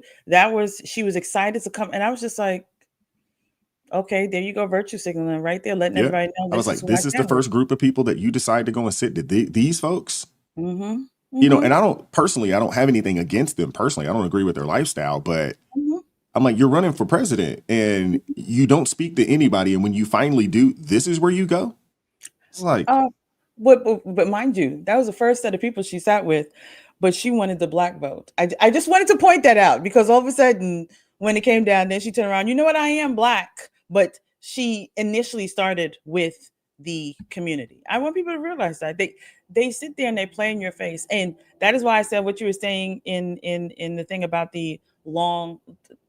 I was saying in the comments, the Democrats play that long game. That's why with everything that's going on, with the foolishness that they're doing, I understand about them saying no more filibuster, but I feel like that will be put in the back pocket for Democrats for them if when they win again, whenever they win again, they're going to come and use it like nobody's business.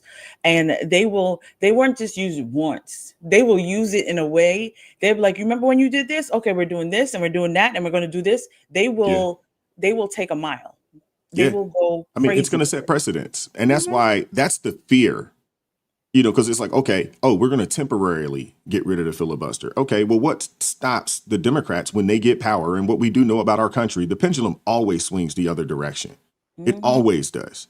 So what happens when they get the power and they say, you know what, we're about to temporarily, disable or disband the filibuster as well. And we're about to pass everything that we want to pass and we're going to do it. And you're not going to do anything about it. And the media is going to back them up for it. Yes, they will.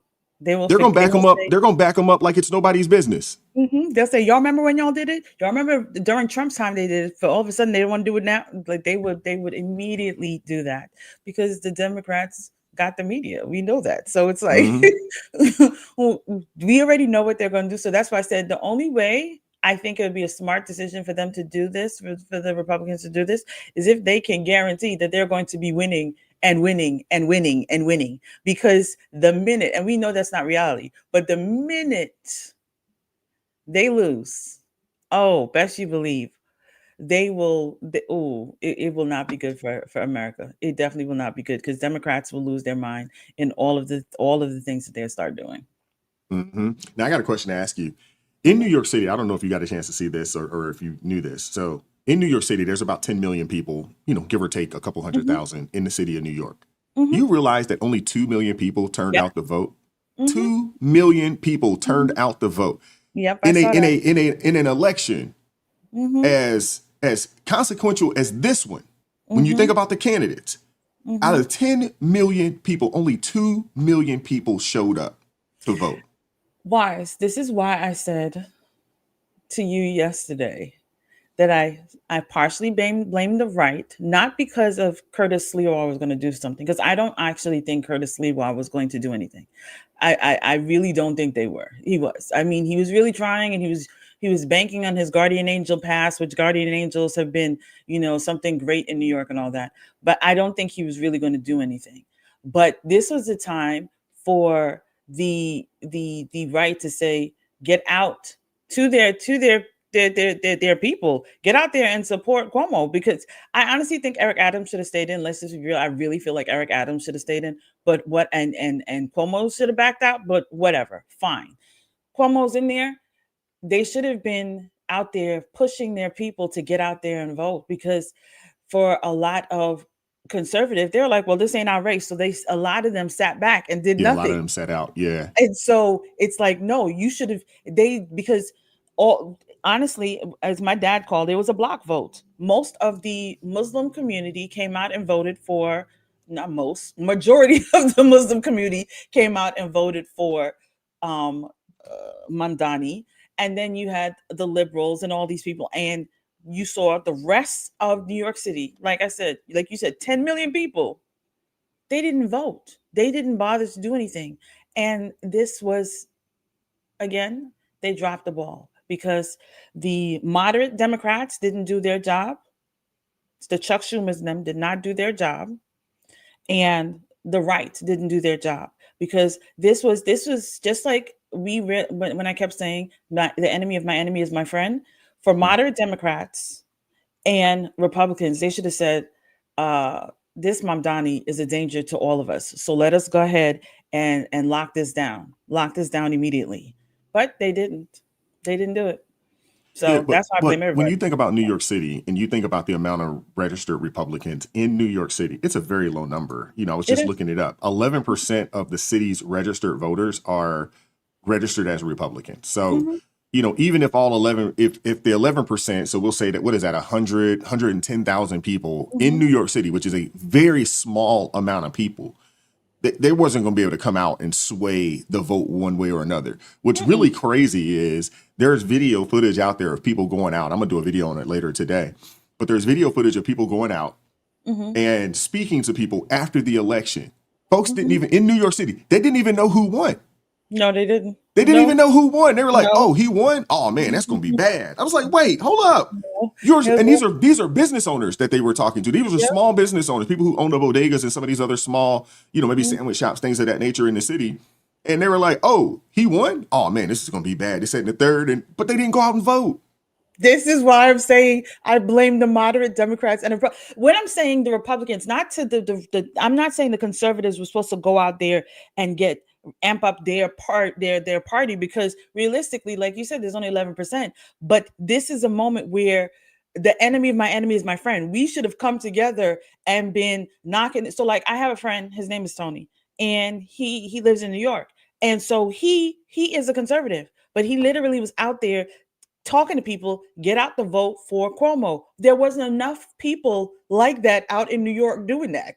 So again, you have people that are like, well, it doesn't matter, who cares? Or they assume Cuomo would win, or you know what, whatever happens. They don't really think Mamdani was going to win. But again, that's because everyone dropped the ball and didn't do their part. They ignored what was happening.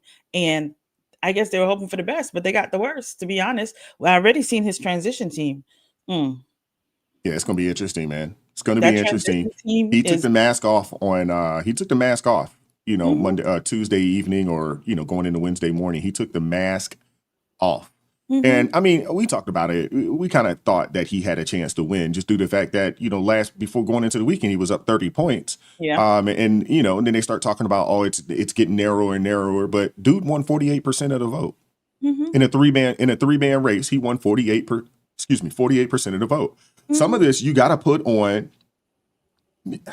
I don't know how much of it you can put on the Republican Party in New York City due to the fact that there's only 11% of the population that are registered Republicans, right? But when you start thinking about the left and the Democrats, they didn't put up a solid candidate. They didn't. I mean, Cuomo, that was the best that they had. That's Like, what it I'm didn't saying. make sense. That's what I'm And Sliwa, it's watching the video, and I don't know, and I don't, but I'm speculating here. That Guardian Angels and Sliwa, and obviously he was at that rally, in the springtime with Mamdani. Mm-hmm. Do you think that it could be, 'cause I don't put anything past anybody, but do you think that he could, or his organization could potentially be receiving some form of kickback for staying in the race? And with the thoughts of defunding the police, what happens a lot of times is that they defund the police and then they revert, Yeah. some of that money in other places to some of these nonprofits and some of these other groups that are supposed to be out there helping the community. Now, I'm just saying, I'm just throwing it out there, There's a rumor. but I'm speculating, that he stayed in for that. Yeah, there's a rumor. If my ears for up north, there is a rumor that he did stay in for something of that reason. Received a little, and again, allegedly, that he received something. So to stay in the race, knowing that he wasn't going to do anything, and knowing that with the defunding of the police, they're going to need the guardian angels back, because you're going to have so much crime and chaos going on there. You're definitely going to need somebody to. So there is a rumor that like amongst the people that I know in New York that have talked about that, and because they were like, he knew he was never going to win. He knew he was never going to win. So he shouldn't have stayed in there, but he chose to stay in there to split the vote. And it wasn't really a major split the vote, because everyone in New York didn't come out and vote. But again, he stayed in there to cause havoc.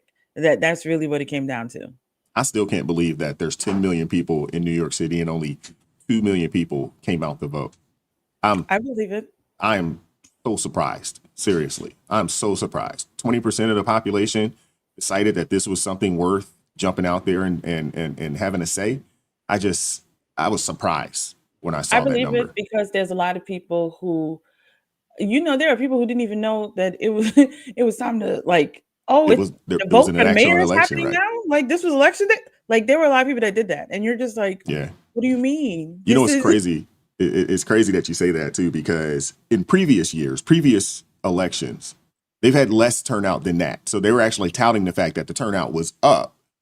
Because in previous elections, the election that Eric Adams won when he became mayor, I think they said the number that came out and vote, it was less than 2 million people. It was like maybe 1.2 million people came out. So, 10% of the population, or right there around 10% of the population came out to vote for mayor. And then you complain when all this craziness happens. It's crazy. Yeah. So if you're only getting 2 million people to show up for a mayoral race, how many people are coming out for the assemblyman race? How many people are coming out, for the city council race, the school board race? How many people are coming out for that?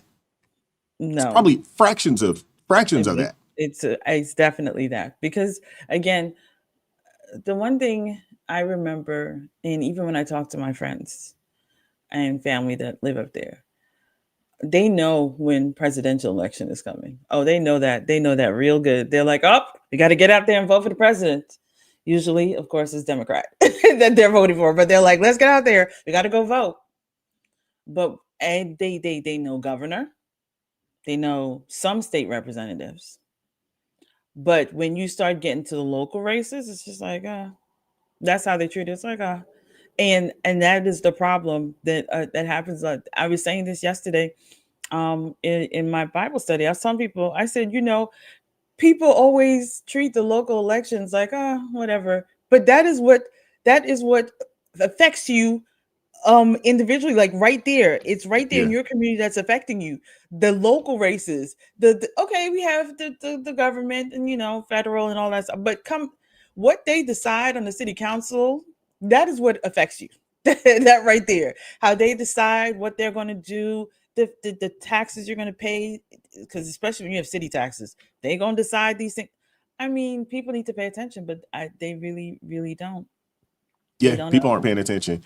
Before you get out of here, I don't know if you saw this, but down in Virginia, obviously we all know Spanberger won and Jay Jones won. They basically pretty much almost had a clean sweep, of the Democrats, winning there.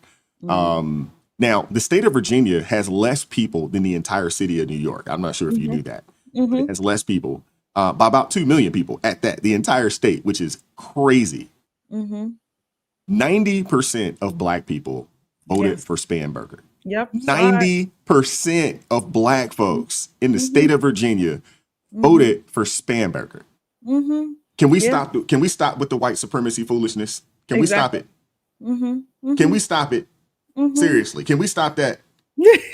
And they're all over X touting, you see, the Black vote, we weren't out there with y'all with the no kings, but Black people showed up like when we were supposed to fix to save democracy. And I was like, y'all are ridiculous. Y'all are ridiculous. Y'all really think y'all did something? Like I was baffled watching it. But again, I don't want to hear any more Black people talk about white supremacy. I don't want to hear them, because I'm just going to remind them, you voted for a white woman over a Black woman. I just want you to be aware of that. There's no such thing as white supremacy. I don't want anybody come in my comments, in my space, telling me anything about white supremacy, because I don't hear them. There's no such thing. You don't even believe it. Hence why you voted for a white woman over a Black woman. So I don't want to hear anybody's foolishness. They're just foolish. I just want to say one thing. Patrisse Cullors. I think people should have paid attention when Tamir Rice complained about Tamir Rice's mother complained about her. Trayvon Martin's mother complained about, not her, but BLM. Different people that were supposed to be receiving the benefits of BLM or the support, they all said the same thing, that BLM was never around. They were there for the initial hoopla, but then they just disappeared. There was no support. There was no anything. And I want people to start instead of going and jumping on the bandwagon of things, they need to go and research. Because again, the point of BLM was not Black Lives Matter. The point of BLM was to destroy the nuclear family, because they talked about the feminist movement. They were talking about alphabet community. That's who they were talking about. They were not talking about anything other than that. So they were more focused on destroying the nuclear family, and more focused on feminist movement and the alphabet community. I just want people to be very aware of that. And Yeah, that's they were a psyop. BLM is, you want to talk about a psyop? BLM was a psyop. Simple as that. They're a psyop. 100%. You know, wolves in sheep's clothing. And I'm like, when you raise that type of money, now mind you, when you raise that type of money in a nonprofit, you don't pay tax on that money. So that's a legit $90+ million. Do you know how many young people they could have sent to college? You know how many businesses that could have been funded? I mean, a small business don't take $1 million. I mean, you could have funded a multitude of small businesses with $10,000, $15,000, $20,000 micro grants. Yep. You know, to start small businesses. Like, exactly. it's just baffling to me. It really is. And the fact that you have people out here still following this and falling for this, it's just mind blowing to me. And the thing is, I hate that people won't admit the truth, even when the truth slaps them in their face. That's the key, because they will sit down here and still, no, they did great. And you're like, they bought houses and pay and cars and threw parties, and what exactly did they do?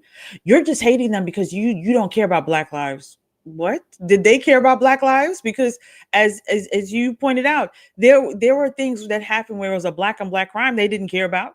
They didn't come in to assist the family. They couldn't be bothered. So don't tell me that they care about Black lives. They only care about Black lives when it fit their narrative. Oh, well, when they could, raise some money off of it. Outside of that, nah, they don't care. They don't care. I agree. And the thing is that if you can bet your bottom dollar that if they did send some kids to college, if they did support some small businesses, if they did those things, I promise you, the media would have ran story after story after story. And look at what they did. Look at who, they would have. They would have been. You can't find one person that said that, hey, I received a grant or, small interest-free loan, whatever. You can't find one person or organization. But the sad part is that then when people take, for instance, like I always said, I wanted to start a nonprofit organization to help the homeless and things of that nature. People like that make it harder for everybody else. Oh, absolutely. Absolutely. They make it harder because now think $90 million. How many small homes could they have put, gave a grant for a down payment for? Exactly. I mean, the number one way that Black people, or that Americans generate wealth in America is through home ownership. They could have gifted grants for single mothers out there or something like that to purchase a home so they can start building, quote unquote, generational wealth. Yep. They did nothing. They enriched themselves. They did nothing. It sounds like the same thing that happened with. Isn't that the same thing that happened with the campaign last year? Didn't they raise $1.45 billion? And don't nobody know where that money went. Don't nobody know where the bread went.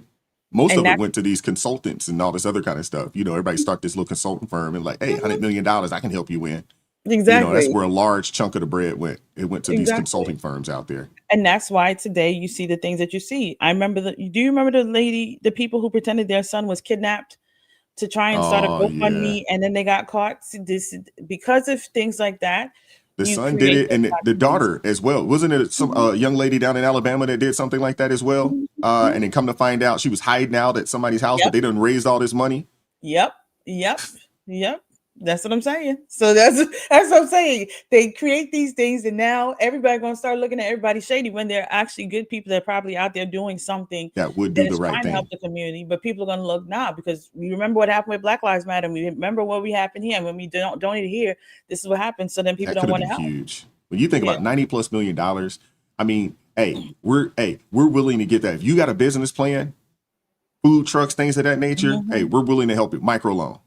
Or it could be either a micro loan. We're not going to throw any interest on it. You just got to pay it back. That way we can continue to do this. Or it could have been a micro grant. You could have sent some kids to trade school, something. I don't know if you've ever seen this. I watched this documentary before, and I gotta go soon. But I watched this documentary where um a lot of Asian businesses, they will, like, when they come into America, they'll come into America and they will start a laundromat, a nail salon, one of these things, right? But someone has helped them. And so what they do is they take that money, and if somebody else is coming from one of these Asian countries, they'll say, what business do you want to start? So a laundromat, or this, or that, or whatever, whatever. And so the person does not have to go through the bank to get a loan. Their only requirement is to help somebody else when that person helps. So they don't have to pay back the money. So this is what they do so that they come in here and they don't have to sit under the loans and everything that we sit under. And when I think about, because it was a whole story about a whole age, like I think it was China and Japan, some Asian. I just know it was Asian community. And to think that Black Lives Matter could have done something like that, because then you help somebody else, and then somebody else, as they build up, they could help somebody else, and you just keep it going. Then we're talking about generational wealth there. And then Black community won't be sitting down here talking about, well, we are always this and we're always this. This is how, again, you really show Black Lives Matter. Instead of stuff in your pockets, you could have been helping the community. Absolutely. But they didn't. They didn't. You're right. All right, Crystal. I appreciate you pulling up this morning. I'll see you in the morning. Yes. Hey, tomorrow's show is going to be fire. It's going to be fire. It's not going to be like last night. Last night was, yeah. We got to work on that. Maybe I think I want to do it. I think we're going to have to do a meeting, maybe a day before or something along those lines, and we got to get this figured out. But we will. We'll get it right. I woke up with a headache this morning. So yeah. Well, I didn't wake up with a headache. I was tired, but I woke up and I was just like, that wasn't good. We got to get that. I got to get that fixed. So we're working on it. But the good thing is you got to know that, okay, there is an issue before you can say, hey, let's solve said issue. So, but I always have fun with you guys. So either way, even when it's hard, I always have fun with you guys. So yeah, we'll appreciate you. Thank you, Crystal. We'll see you in the morning. All right, bye, y'all. All right. I'm going to bring up both Rolando and Yolanda at the same time because I know Rolando's going to get long-winded. You don't want me to do that? Okay. I'll wait.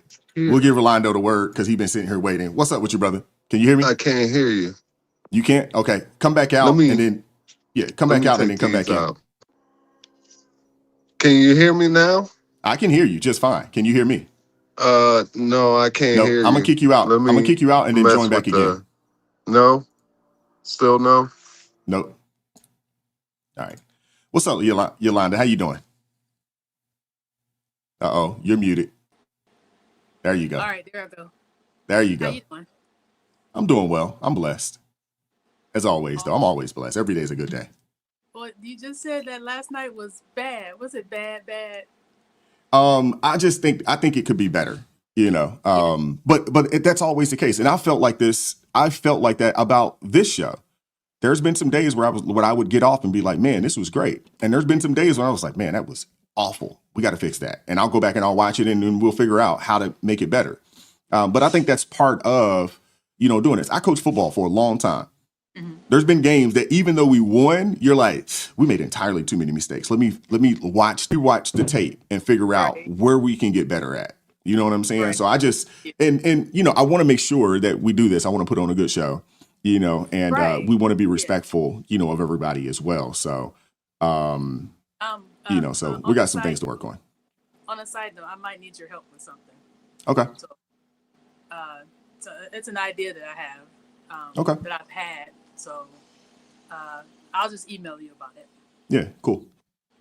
But about the whole Mamdani thing, like if anybody didn't see that a mile away, like if you didn't see that coming, because Cuomo wasn't strong, he wasn't, really solid, and plus, a little bit about what he did as a governor caught up with him.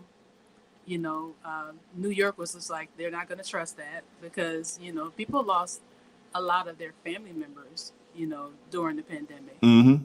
Absolutely. So, he didn't handle it well at all.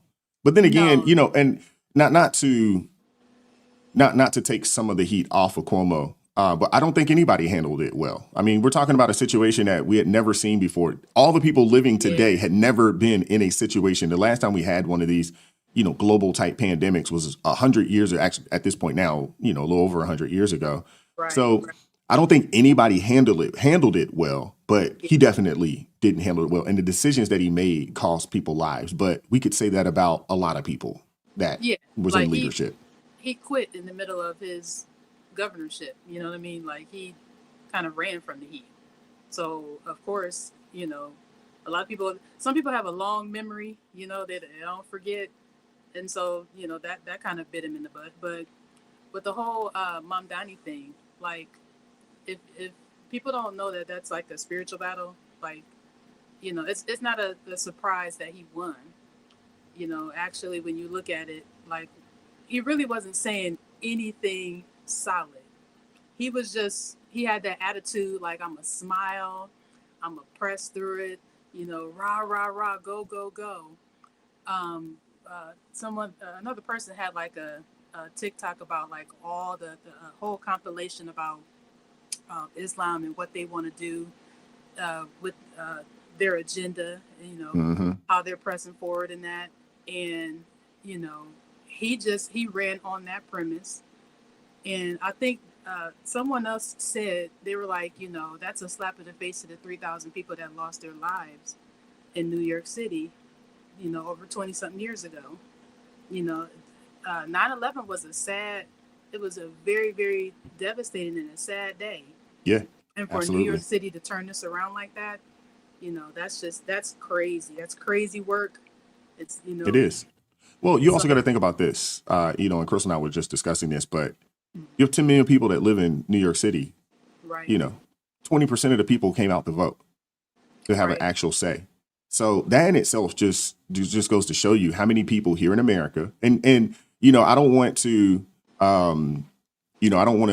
demonize New Yorkers for not coming out to vote, because this is a thing that happens all across the country. Local elections normally receive very low voter turnout, right?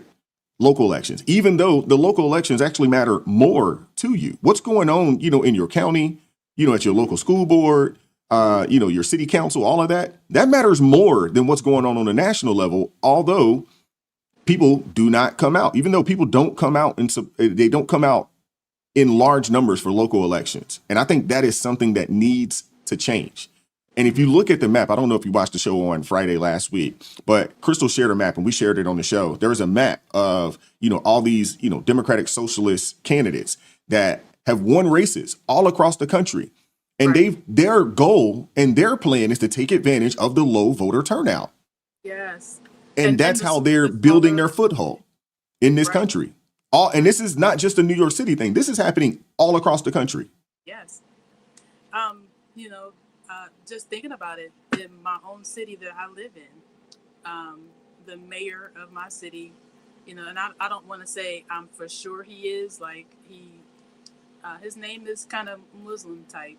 And, he didn't really run on the premise that, I'm this or I'm that. But what happened was he became like the mayor of the city stepped down, and like he became a candidate. And another candidate was like a local, I think he's a funeral director. And like he's, prominent in the city. And unfortunately, or fortunately, I don't know who. Let's put it this way. I didn't vote for that person because you know how what you know. Mm-hmm. You know what I mean? Like, and what Crystal said, the enemy of my enemy is my friend. I changed a lot of how I look at things based off of how how a lot of the media and a lot of people like turned on Trump the first time he ran. And I thought that was like, it was a phenomena how much everybody hates Trump. Like, how everybody loved Chris. Everybody hates Trump. That was crazy work to me. But anyway, like I said, in my local city, I don't think people realize that this, our current mayor is of the Islamic faith, and they start small. Yeah. what's going on in Chicago. Think about it. They can arrest ICE has to come in and arrest them and take them somewhere else because the local jails are not going to keep them because of the local laws. Yeah. You know what I mean? Like if you have a law that's put in place that's what is that, cashless bail, no cash bail or whatever, and you let these people back out on the street over and over again, they reoffend over and over again. They don't want ICE to come in because it affects their public safety budget. It affects how they get money from the back end from milking, being council members and being people that say they're going to do something and they don't do nothing at all. Think about Dearborn. All those people are local. There was they've basically taken over Dearborn. The sheriff, all the city council, the school board, and the mayor. They've taken over. They start low.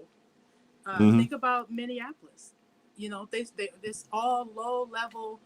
The people are not going to turn out. It's going to be their people that vote the stuff in. They're going to now, and I don't want to say mark my words, but that's the basis of what's going to happen in New York. He's going to have all his people that he know. They're all going to be like him, and he's going to stack. It's like stacking the deck. Now, of course. Funny, this is a little funny note. I forget who I was telling this to, but I don't know if you ever played two-handed spades. Have you ever played that? Well, have you ever played spades? You know what spades are? Yeah. Okay. But two-handed spade is like you shuffle the deck. You and the person that you're playing against, you each pick a card, like to develop your hand. And I was telling the person, I was just like, how I would win. Like I would play with my ex-husband. That's another story. But we would play. I would always win. And how I would always win, I would stack my hand with spades. I said, no matter what, if you pick the 2 of spades, put it in your hand. 3 of spades, put it in your hand. No matter what, like if whatever card that you pick, if it's whatever spade it is, it don't matter if it's a 4 of spades. Spades cut everything. Yeah. They cut the whole deck. Yeah. So if you stack think about it on how I'm saying it, on what we're talking about. Like they're playing two-handed spades. They're stacking their hands with all the spades they can get. So because it cuts everything. So if if a person, he's the mayor, he comes in and makes the chief of police, Muslim. If he comes in and all the city council become Muslim, have you seen the video of how, like they were saying, like some type of percentage of the New York Police Department itself is, currently growing in having Muslim officers? It didn't surprise me. Like do the research on it. Like this, and when I say it's a spiritual battle, it's because, think about how everybody acted when Roe v. Wade turned. Remember just the chaos and the melee in the streets. They were upset that, that it was a possibility that they could not, do away with the unborn. They, like there was a video of a lady, and unfortunately, like I want to use a black lady, and she was just like rolling around on the ground, and she had like these fake babies, and she was acting like she was pulling them out, and I'm killing the babies, and it was just crazy. And I'm just like, like why are people so incensed about the possibility that it could be against the law for you to murder somebody? Like that's murder. But I mean, just like I said, if you start stepping back, paying attention, and doing your research. I like what Crystal said. I like what you said. You have to do your research.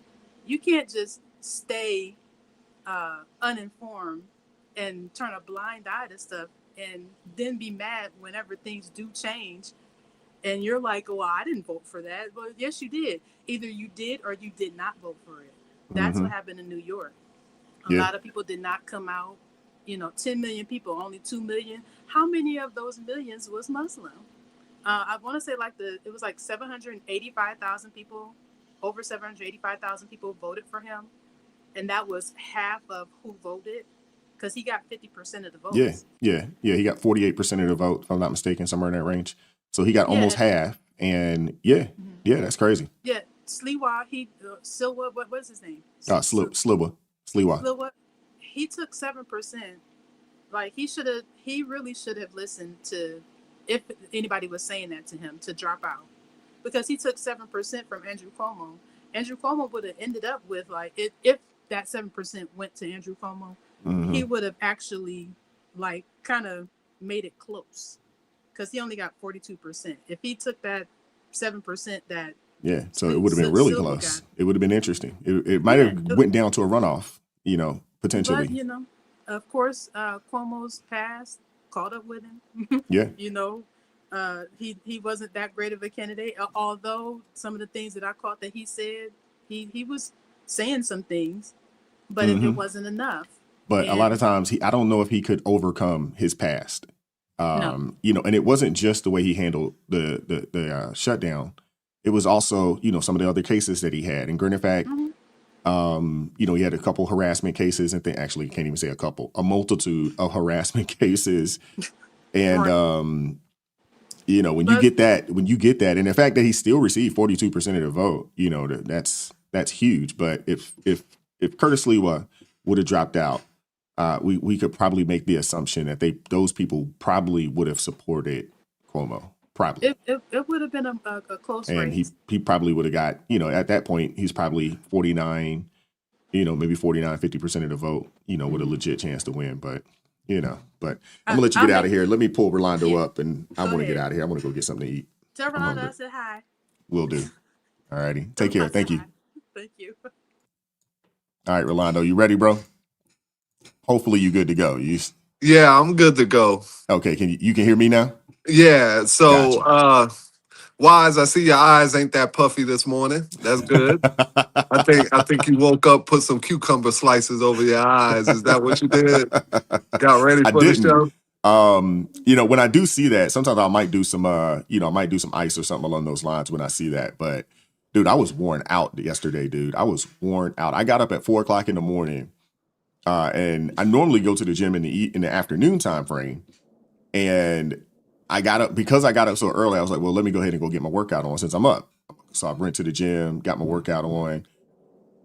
No time to take a nap though. So I'm running, so by the time we get to the evening time, it's like, oh man, I already knew. I was like, it's going to be a struggle getting through it. But we're going to make it do what it do. But all right. As you can see, I'm back to the t-shirt. All right. I like they loved you with the button up and the suspenders. They loved it, man. They were like, oh man, look at this guy. Even my wife was like, oh, Rolando came in dressed today. Okay, I see you. All right. Wise, one thing I wanted to say this morning, I wanted to give an apology to my brother Spaces. Last night, for like the last 10 minutes of the show, my Bluetooth thing did what it did just now, where basically I couldn't hear you. That's why during the show I said, hey, I can't hear Spaces. Okay, Gotcha. So I just wanted him to know that I rewatched the show this morning and I saw a scene where I cut him off while he was talking. I just wanted to apologize for that because I couldn't hear him.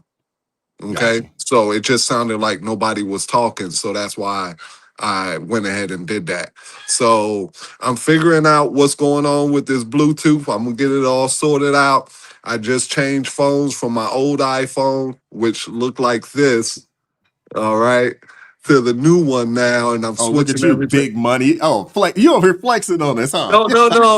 No. Wise is nothing about the money. Trust me, I'm as frugal as they come. But this phone, dude, like the lens is gone. The front is gone. You don't get frugal than this. Look at this. You see my camera? That lets you know how old this phone is. You got the 3, even on the one that you said there's my old phone. You see this? Yeah. You don't get more frugal than this. So yeah, that phone has been on a lot of construction sites. It's taken a beating. It's fallen from 10 feet, all types of stuff. So yeah, I just had to upgrade, and my electronics is going a little kind of crazy right now. So I wanted to send a shout out to my brother Spaces for that. It was not intentional. All right. So just kind of know that, because I don't know if I pissed them off or something. I have no idea, but I felt like an apology was owed for that right there. And also, So you went back and watch. Did you watch the whole thing or did you just watch some of it? I watched the whole thing because I was up Really? this morning. I had to order materials and do a Now bunch of stuff. going back and watching or listening to the whole thing. What were your thoughts on the show last night? I thought it was decent. I did have a part in the beginning where I said something, a particular word. I'm not gonna repeat it, but if I offended anybody with that word, it started with a D. All right.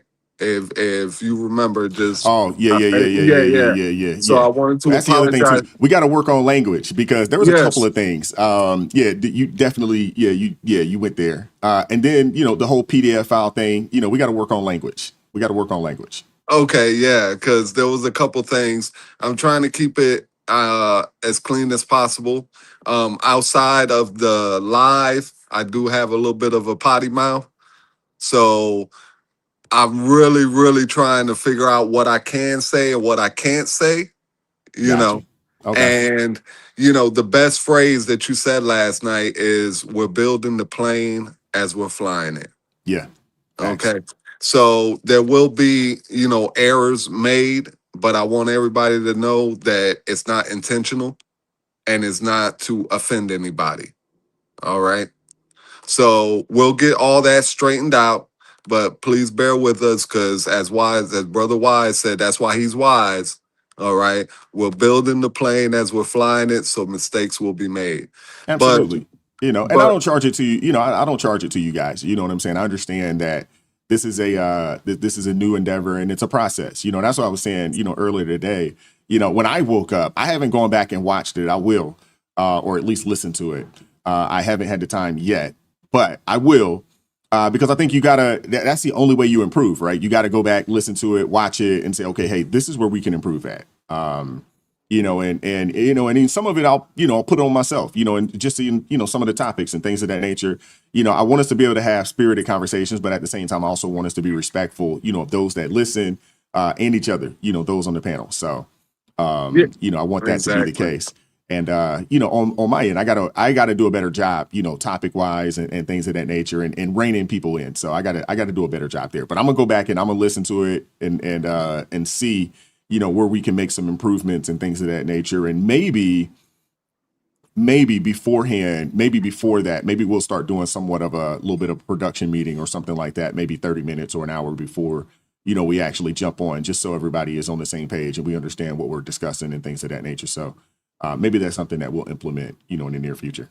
Yeah, because you was discussing the layout and everything earlier on the show. And first thing that came to mind was, okay, let's say we have 6 people on the panel, topic comes up, 3 minutes per person. Then we kind of do a section where it's a little bit of a free-for-all, if you want to say. Everybody can kind of rebut everybody else's point or statement or whatever the case may be and close it out and move on to the next topic. And that'll really help you, I think, with the time. Because yesterday, that time I looked up and I was like, is it already 11:30? Oh my God. Yeah. So we was having a good time and everything else, but I think we can get really better at the time and getting everybody to kind of get their point out there quickly, and give everybody a turn and I think that's the big thing too, because I don't want to, a lot of times, we can all be long-winded. So, I think I think the production meeting, I think that's going to help one to just have an understanding of topics and things of that nature. And then that way it gives you guys an opportunity to kind of bring some things and then we can kind of say yay or nay and then say, okay, hey, this is what it's going to be. And then also understanding like, hey, let's get in there, get our point across and then get out of there. You know what I'm saying? And not, have a long drawn out talk for, 10 or 15 minutes. Because that can turn some people off, as well. I did notice that in the chat yesterday that there were a few people that were upset with the lack of professionalism and so forth and so on. So, we but like I said, man, we're building the plane as we're flying it. This was only show 3. You know what I'm saying? It's not like, and it's a difference because When I started doing the live show on a day-to-day basis, when I started doing that, it wasn't good. The first, I would say probably the first month or so, in my opinion, some others may have a different opinion, but I would go back and watch and I'm like, man, that was terrible. And then, as the days, weeks, and months progressed, it started to get better. It started to get tighter. I started to get a more of an understanding of how I wanted the show to look, how I wanted to feel, how I want to bring people in. It's a process. It is a process. And, I don't have a journalism degree, nor have I ever worked at a TV studio to say, hey, this is how we used to do it when we did it, over at this network. We don't have that. So, I think we're all growing and learning, at the same time. And, even doing this, and when I switched to the morning show, because I didn't start doing the morning show until March of this year. And once we made that switch to the morning show, and I really started to kind of like tighten up the show, that's when I really started to see, okay, now, I'm starting to feel better and better about this. But even now, there are some days where I'm just like, that sucked. That was terrible. Even now. Oh, before I forget, Wise, I also wanted to tell AT that he was going to get a plate. All right. Tell her don't act like that. I would invite somebody to my house under free fake pretenses, okay, to just milk them out of labor. Don't worry, bro. I'm going to feed you. All right. We're going to have all the trimmings, the whole nine. Don't worry about it. But, like I told you, Wise, a brother from Montana, they go through more wood than a beaver. Okay. And that is true. But I wanted to get your opinion on this. I was discussing this with somebody about the filibuster. All right. And getting rid of the filibuster. Okay. The Republicans need to go ahead and get rid of the filibuster. Okay. Pass everything they want to pass and reinstill the filibuster. Okay. It's a law. It's not a bill. It's not an amendment. Okay, so they can go ahead and take the filibuster off, open the government, pass all of Trump's executive orders, everything else, and put in voter ID and everything else that everybody cares about. Okay, and then put the filibuster back on. I don't understand what the big deal is. These Republicans have to realize that your enemy, okay, across the aisle, and I hate to use the word enemy because we should be all able to work together bipartisan, but you got to get as ruthless as they're getting, man. Yeah, they're pretty and ruthless. The Democrats are ruthless. Yeah. They will gerrymander a state in a second. One thing you can't say about these Democrats is they ain't united. Okay? They all get on the same page, and if they're gonna shut the government down, everybody's on the same page. Yeah. If they march in lockstep. And Republicans lack unity. Y'all need to come together under this president, okay? Get ruthless, play dirty, pass the laws you're gonna pass, okay? And reinstill the filibuster. I don't get all the back and forth with these Republicans over this filibuster. What do you think? I'm going to agree with you in reference to the Democrats. They, for the most part, are in 100% lockstep with each other. And to be honest with you, there is no room. That is some of the criticism that we do have about the Democrat Party, right? There's no room to think freely. There's no room to question whatever the agenda is. It's just the leaders set the agenda and everybody else just falls in line behind it, right? In reference to the filibuster,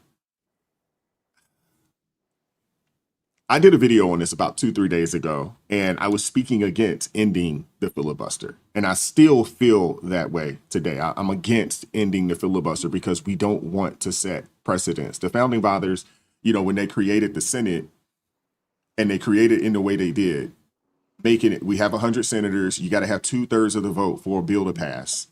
They did it like that so it could get people from both sides of the aisle to have conversation, and they can build some bipartisan bills that make sense for everybody. That's the actual goal.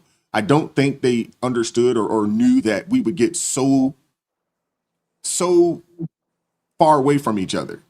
I think the right and the left are, on complete polar opposites of each other And I don't think it's probably more like this than it's probably ever been, in the history of the country. But when you start talking about ending the filibuster so that the Republicans can slam through everything that they want to slam through, you got to think about the precedents it sets and the pendulum swinging the other direction. What we do know is that, hey, the pendulum swings. Right now, yes, the Republicans have a slight majority in the Senate right now, but that could change. That could change as it could change as early as this time next year. It could change. Yeah, but let me ask you, when it does change, you don't think the Democrats are going to do the same thing? They were looking to end the filibuster last time they had the majority.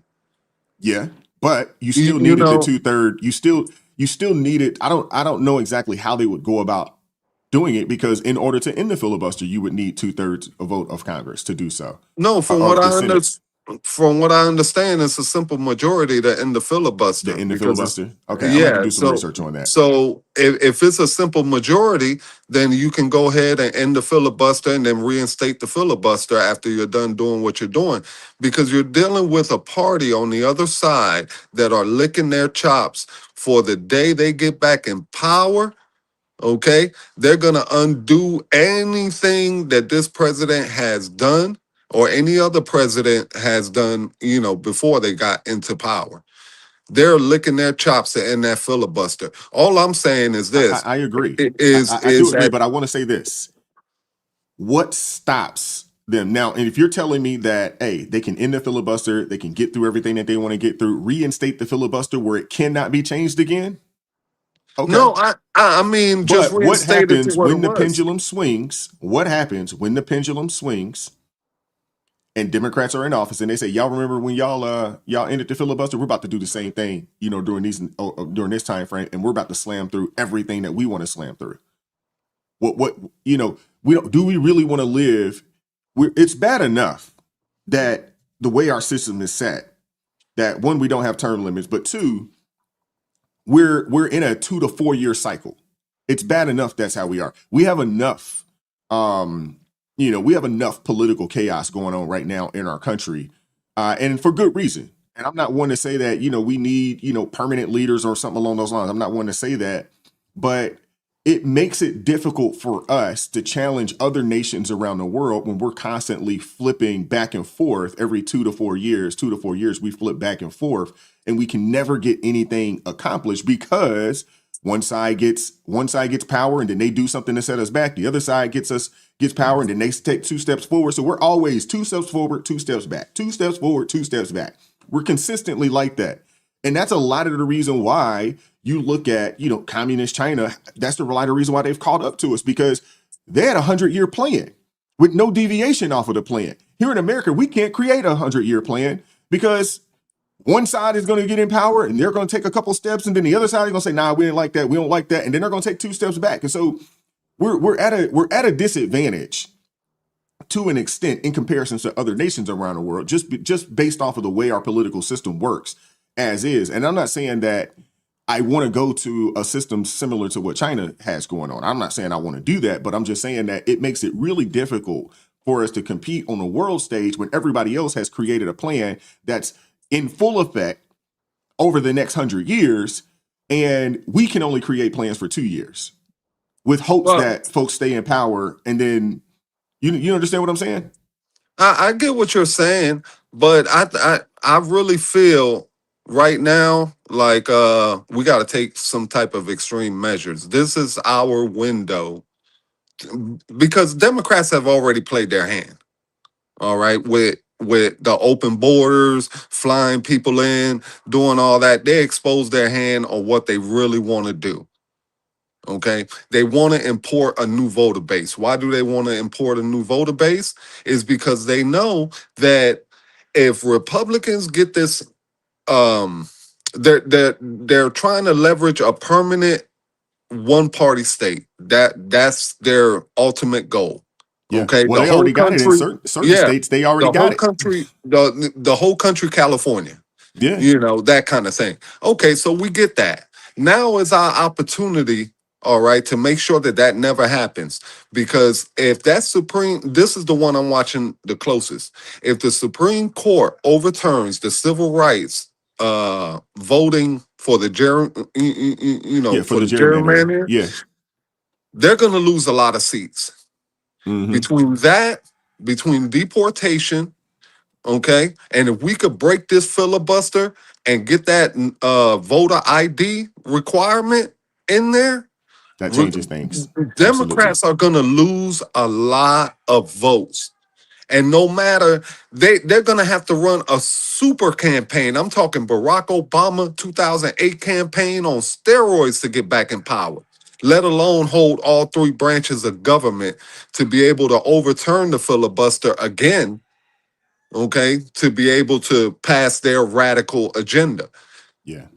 Because a lot of these Republican policies will make it impossible for them to get back in power. You know, I agree with Trump when he said, if we ram our policies through, they're going to be so good, nobody ever want to vote Democrat again. And I truly believe that. So if you have the I'm there with power, you on that, and play a I little understand dirty. exactly where you're coming from, and I'm in agreement with you guys in the chat that historically, you know, Republicans have shown themselves weak, and yeah, you do have to fight fire with fire, and when you're dealing with people that are willing to play dirty and they have shown themselves to be dirty, and I get it. I think for me, the concern, like I said, the concern that I have is if the pendulum swings, but you know, that is the concern that I have. You know, that is the concern that I have. I would say wait till the civil rights gerrymandering case works itself out, see where that goes, and then if you could get the rest of these Republican states to turn around and redistrict their states, we're basically going to get more representation. Even with the California Prop 50 passing, we're still going to have more representation. Yeah. Okay. Yeah. That you're absolutely right there. I guess It's for going to be a me, long time. my concern is my concern is the Senate, but my real concern is the people. We don't that's what concerns me.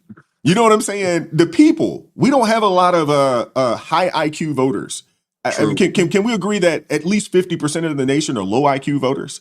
At least 50%, maybe more.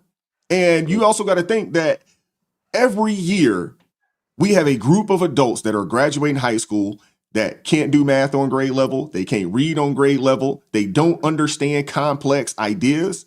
They don't think critically. I'm concerned. I'm concerned with the Senate having power, but I'm really concerned with the people, the voter base that is coming up. Think about what our voter base is going to look like in 10 years and who those young people are. Think about it. And what they've been indoctrinated with. That's why it's so important for Republicans, okay, to really go max here. All right. Maximum pressure. Push what you're gonna push through, get it done. Let these young kids see results. You know, so a lot of these results take years to kick in. For example, all the tariffs and things like that, all that takes years. These young people, they want what their parents had. Okay, the American dream, the house, the car, everything else. Okay, if you can ram through good bills that in years would allow these young people to buy houses at low interest rates, be able to start, living that American dream, you're going to turn a lot more people Republican. Yeah, potentially. But if you do nothing and the affordability crisis keeps going on, you're going to get the blame because you have the majority and the young people are watching. Like you said, they're not educated on what actually goes on in the halls of Congress. You know, how many votes is needed to pass this, how many votes is needed to pass that. People work on results. So you got to bring some results. If you don't bring some results, people are going to blame you for everything, even though you didn't have the power to do anything. They're blaming Trump right now for the shutdown, not knowing he don't have anything to do with it. He don't have the power to do it. So, Wise, I'm not going to hold you up. I know you're ready to get on out of here. You brought some, I appreciate you bringing that out there. And I did it, like I said, I did a video speaking against ending the filibuster. But you've brought something, to my attention that really made me think about it. And, I mean, maybe it is a situation where, hey, we just got to do it. We got to fight fire with fire. And at that point, hey, we got to pray about it and don't worry. Yeah, your enemy, I mean, you're dealing with a ruthless enemy. And they've been doing this for 30 years now. Yeah. Where they've been gerrymandering states, they've been doing this, Probably they've been longer than doing that.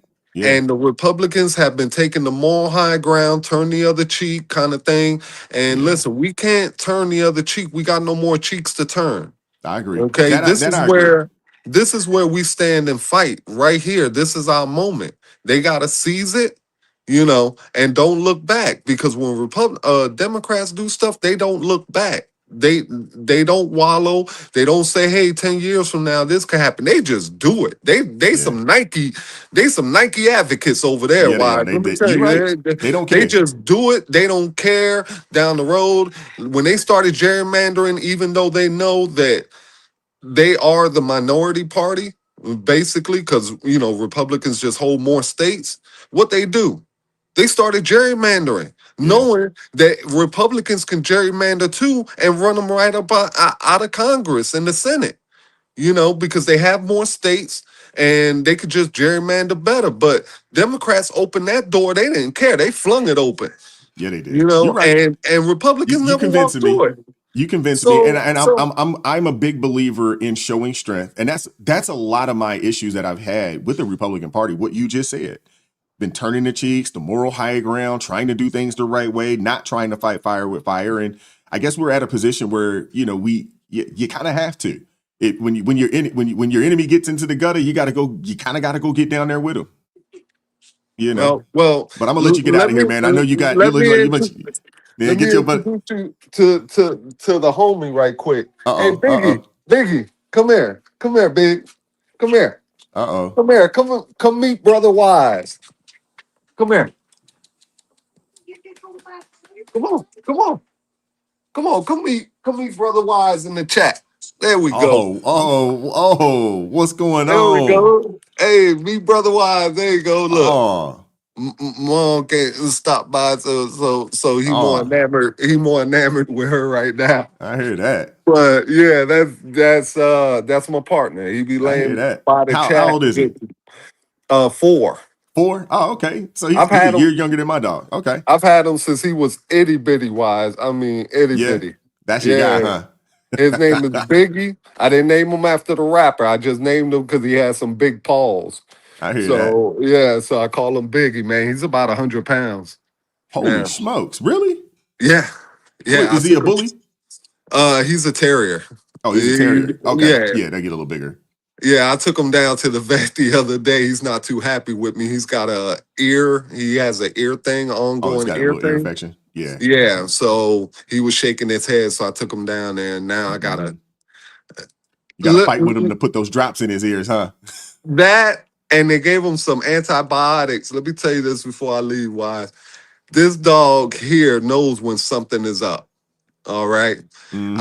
I gotta take these pills. I gotta put them in a little piece of beef hot dog because he loves anything beef. So I stick them in there. Okay. And I give him 1 or 2 without the medicine, and the third one has the medicine. So he sits there and chews it, looking for the pill. Smart, he's like, I know it's in here. I know. And as soon, bam. He finds it every time, dude. So I end up having to open his mouth and force it down there. You got to do it in the middle. So you got to go one without, one with, and then have one ready to go. So he'll just hurry up and swallow it. You know what I'm saying? We had to do the same thing. We had to fight with him because our dog had a little ear infection a while back, and you had to fight with him to hold him down, and so you can get those ear drops because they don't like it. They don't like you messing with their ears like that. They do not like it at all. So yeah, wow, that's a big boy. I got 100 pounds. Yeah, and I got to fight with 100-pounder. So imagine trying to open the jaws of 100-pounder. Yeah, he's like, I don't want that. A bunch of water. Oh my God, it is a nightmare.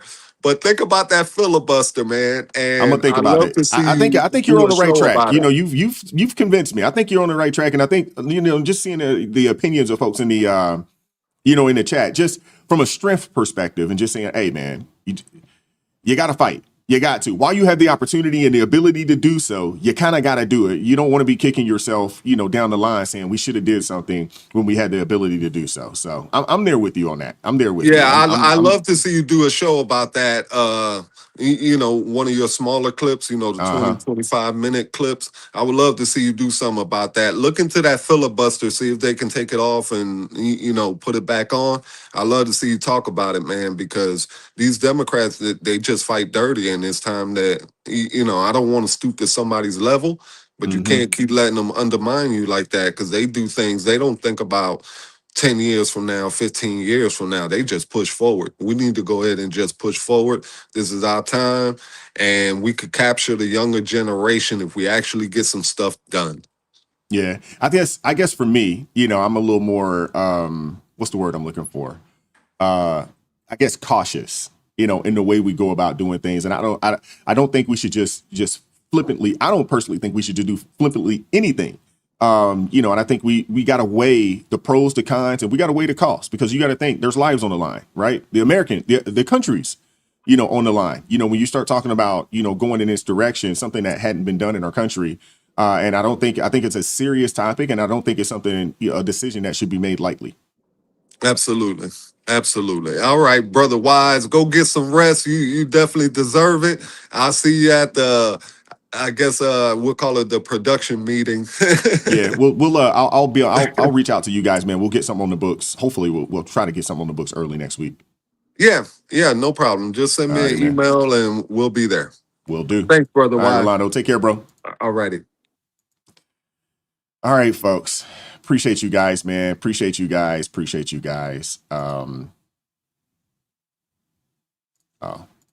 Thank you, Rolando, for the $2 super chat. Says he don't see the link. It was pinned up there, but he saw it. LJ, my sincere prayer to any small way be able and influence to lead someone to Christ. Amen. Crystal looks amazing as usual. Okay. Look at that. And thank you, LJ, for being a member for 5 months. That is awesome. And shout out to C Cook coming through with the $10 super chat. Spot on. I found it hard to find info on local politicians. Yeah, it can be a challenge, but it's out there. Hope you guys enjoyed the show today, man. A little longer than expected.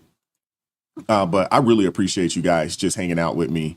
And, those of you guys that kind of stuck around, dealing with the technical difficulties and things of that nature. I appreciate you guys, staying there and hanging out with us this morning. Thank you guys very much. What's up, Eric, man? Appreciate you supporting the channel via Cash App too, brother. Thank you very much, man. I appreciate you supporting the channel. Shout out to you as well, Quincy. Appreciate you supporting what we're doing over here, man. I appreciate you, brother. Thank you very much, man.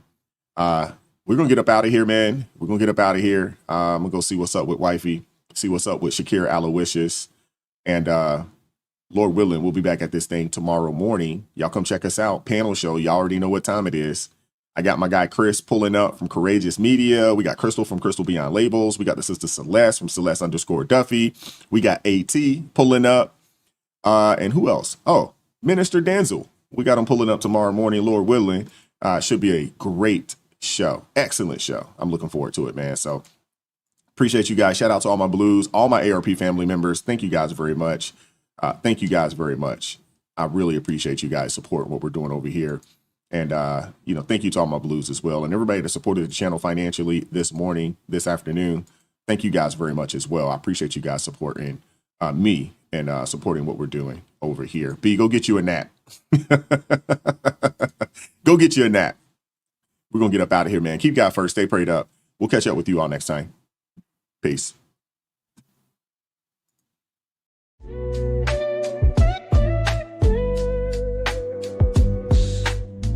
Vibes so raw, can't hide the truth. Words so sharp.